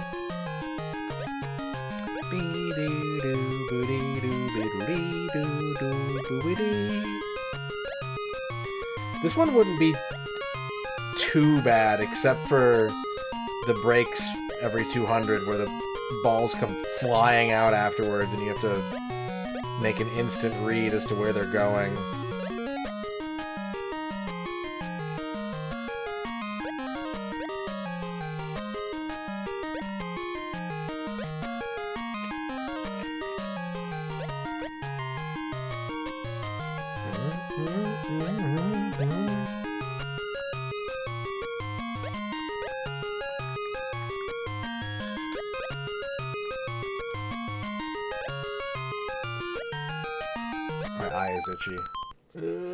Eye break.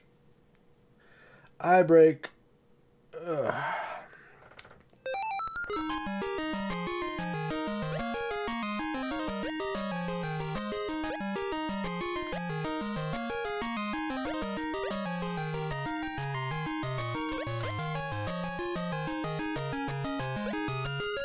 Okay, the hard part's coming up.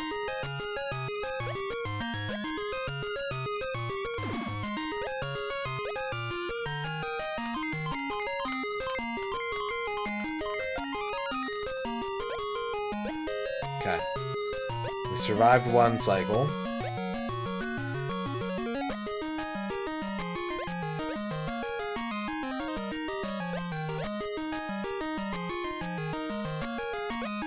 It's because he's not blinking.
This is a bad place to juggle, Mario. You could have picked any other spot in this idyllic forest other than next to the two exhaust pipes.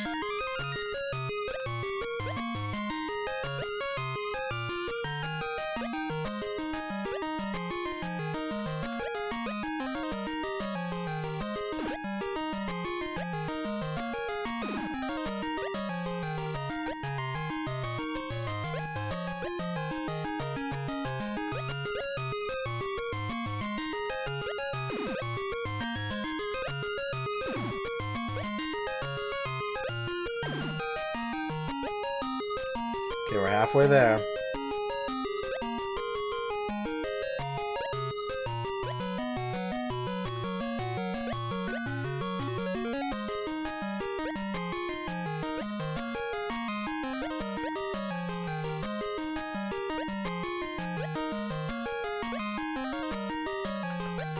Oh.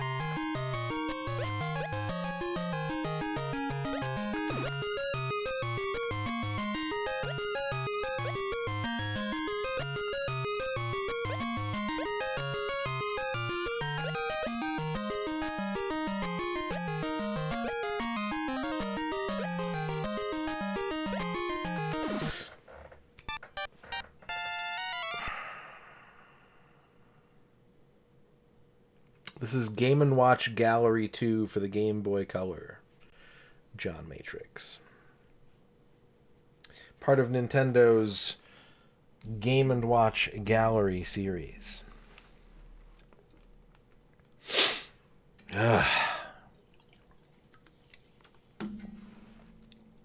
Again.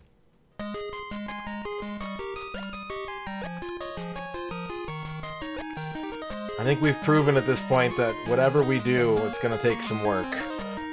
And a little bit of fortune.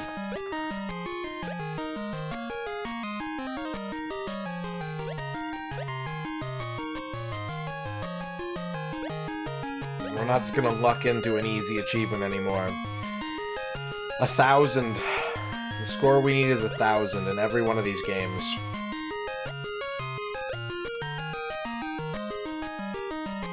That is the goal set both by the achievements and by the game itself.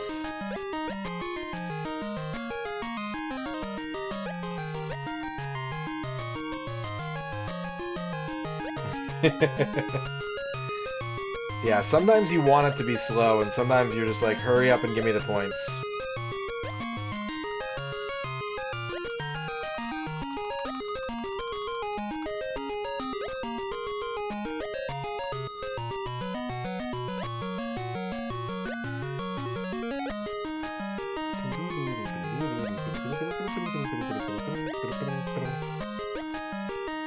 I like how you unlock hints for these games as if, like, they're gonna teach you something that you don't already know in the first 10 seconds of playing it. By the way, since you got 800 points, we'll tell you that, don't hit the fireballs with your tennis rackets. Which would be bad.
Almost dropped it.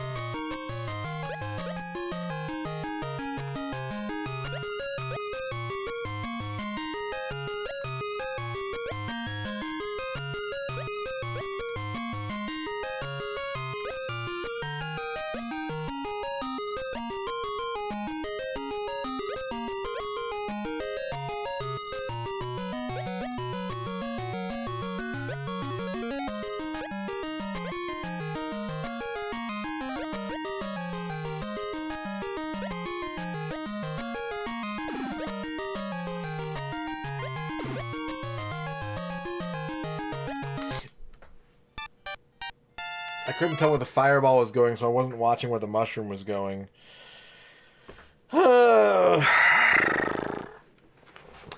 I mean, like Tekken 8 does that, right? You lose and they're like, oh hey, by the way, don't do that move. It's not safe. Hey, we made this video especially for you to show you how bad you are at Tekken 8. Don't do this.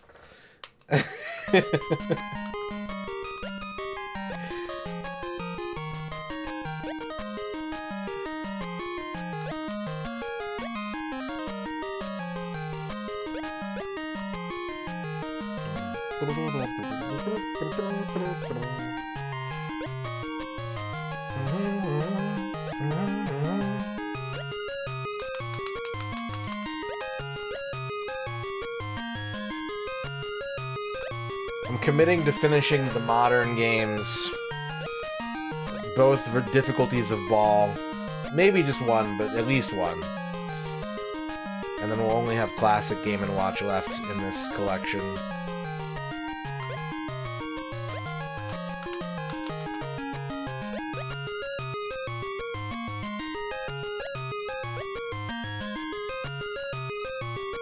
I think I could get 1,000 points in Helmet. I think I could get 1,000 points in Parachute, but man, it does get really hard. And that wasn't even the hard difficulty, that's the scary part.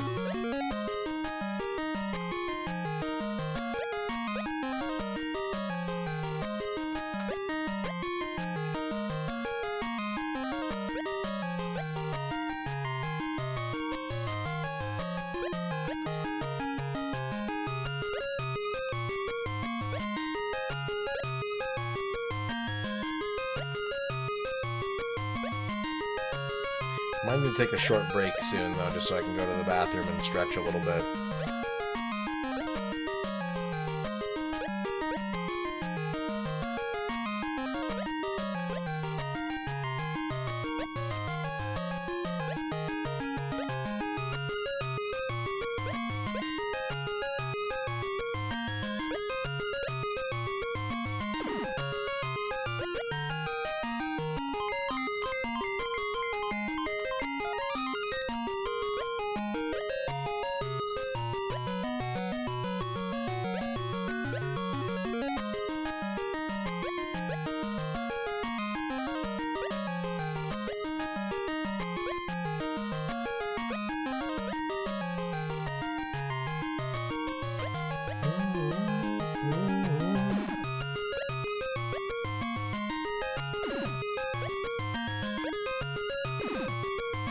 Ow, my arm. Oh, God!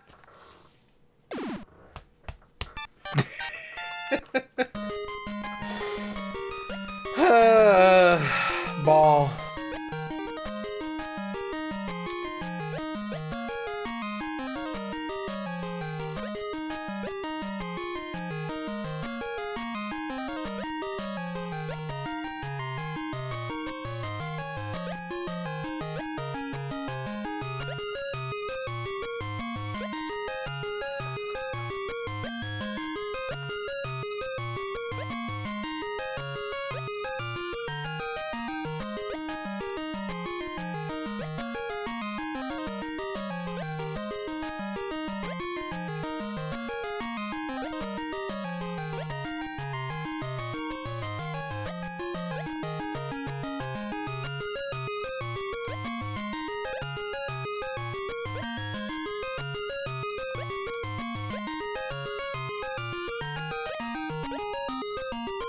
Yeah, the fact that you gotta do all, like, you get a lot of points really quickly, but yeah, one life only is, it's a tricky challenge.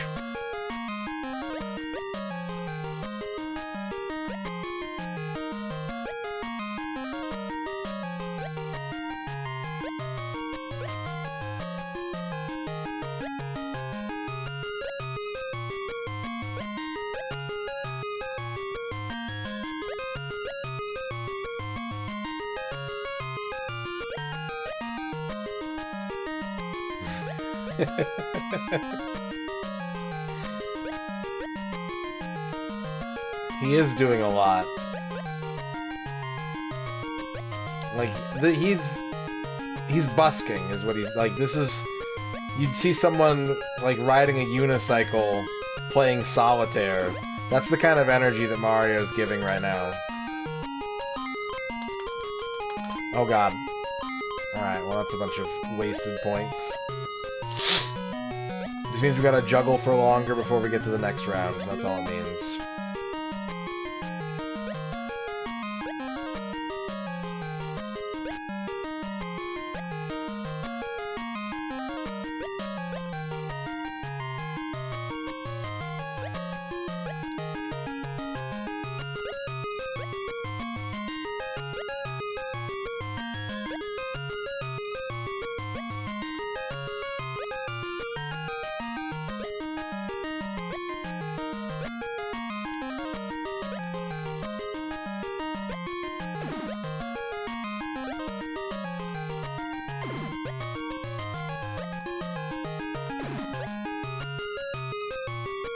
Fireballs, man.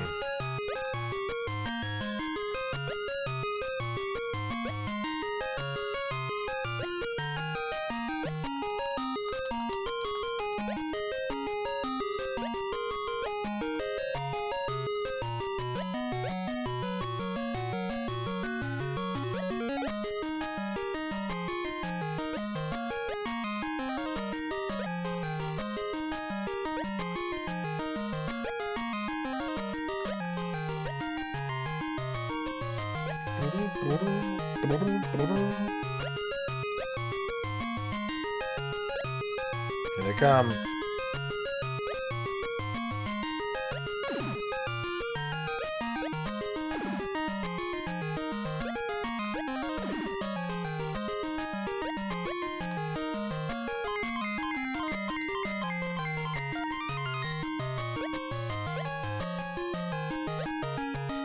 I figured out the secret of how they enter after each round. They're in fixed locations. It's still stressful, because they're very fast.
No!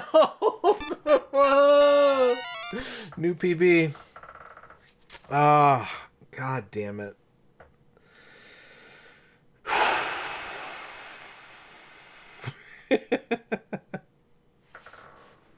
Yeah, maybe we need to do ball for sleepy people. One, two. No, two. Sorry, I was fast on that one. We just gotta get to 1,000, guys. No big deal.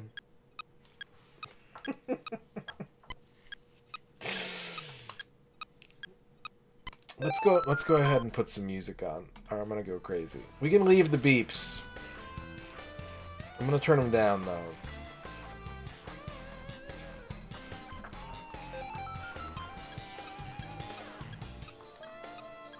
Let's turn the music up. Perfect. There we go.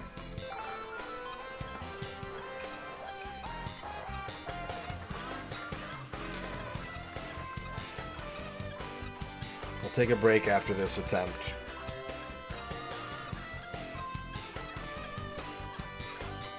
%1 done.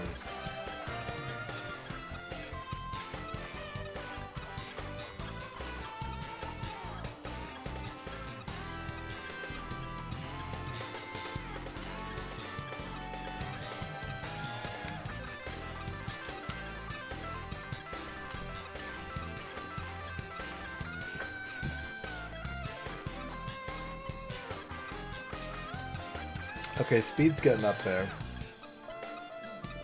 Speed is already kind of fast.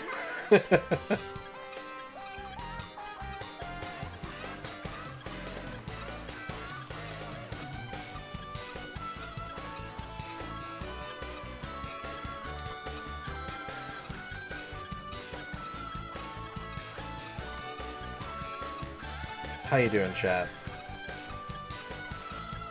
How's it going? You good? I'm good. I keep thinking about all the streams left this month, all the events we're doing right now, and I'm very excited. I'm very excited, and I'm looking forward to seeing how they shake out, because I don't know. I don't know what's going to happen.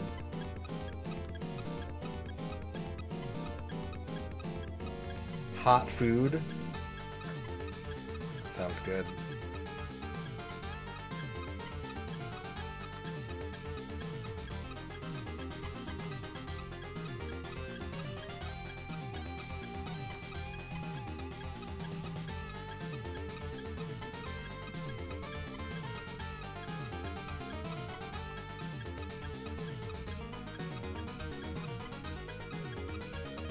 Just tossing the ball. Just me and my pals going in the backyard, tossing the balls around. The most lion. This is Game & Watch Gallery 2 for the Game Boy Color. I know the title says Deus Ex, but it's not that.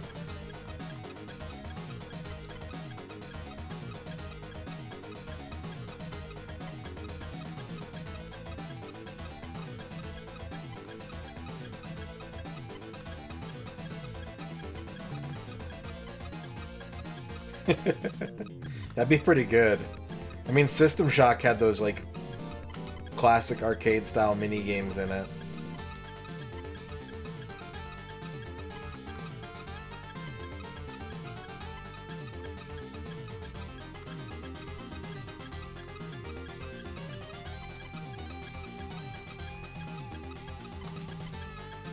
This year has been sick. I think so, too. I think we played a lot of really cool games on stream this year. What's up, Chibi?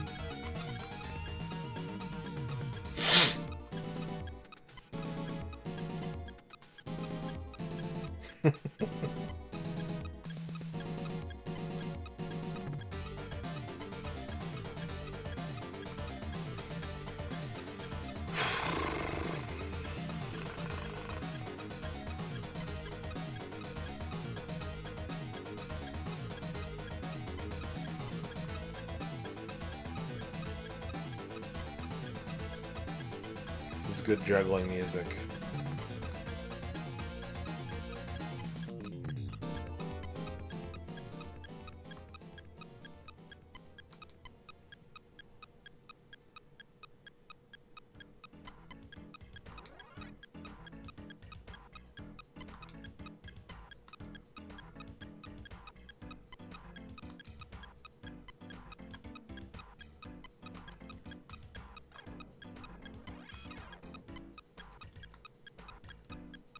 I got them, unless you changed them since I got them this morning. I did receive them.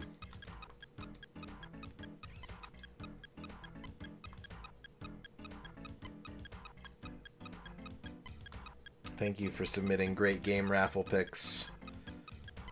I'm always excited to see what chat wants me to do. Oh, okay, gotcha.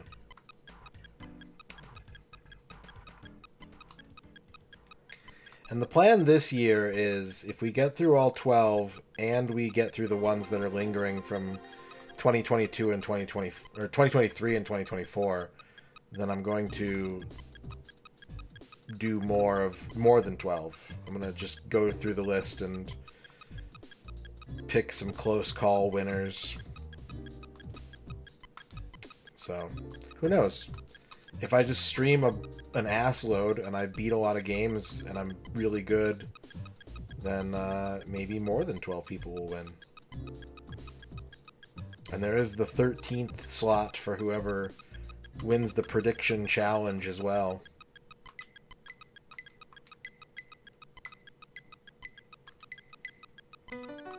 And of course there's other projects I'm thinking about doing that'll probably make everything go a lot slower, but I'm restless. I can't stop coming up with cool stream ideas. I'm sorry to say, this is the streamer you've chosen to follow.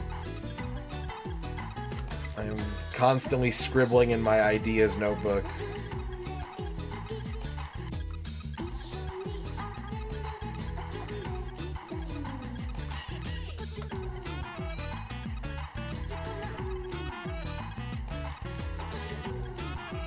How do you stream Game Boy games? I'm using an emulator right now. You could also use a Super Game Boy and a capture card. You could use a Game Boy player and a capture card. You could use, you know, an FPGA or a modded Game Boy with capture out. But I tend to prefer the most direct route that will save me technical problems, so I am currently using an emulator. Yeah, you could just use an original Game Boy with a camera. You could figure out a way to use your Game Boy camera to capture a second different Game Boy.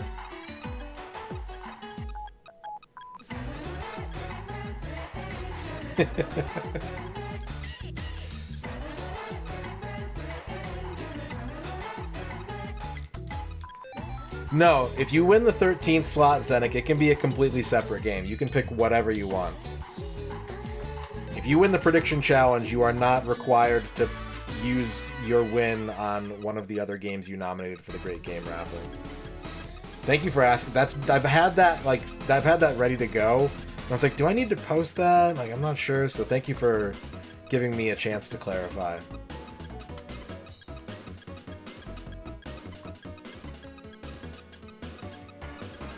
Yeah, you get a wide boy for your N64 and capture that. You could get a reproduction. Like, I think the Retron 5 plays Game Boy games and has HDMI out. There's lots of ways.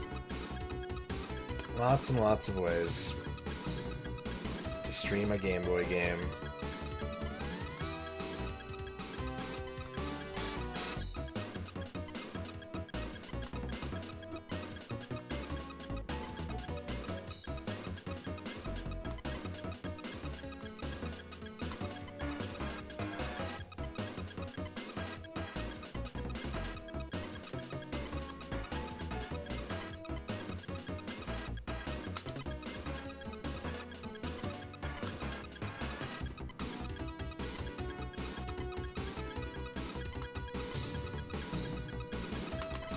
I just realized something.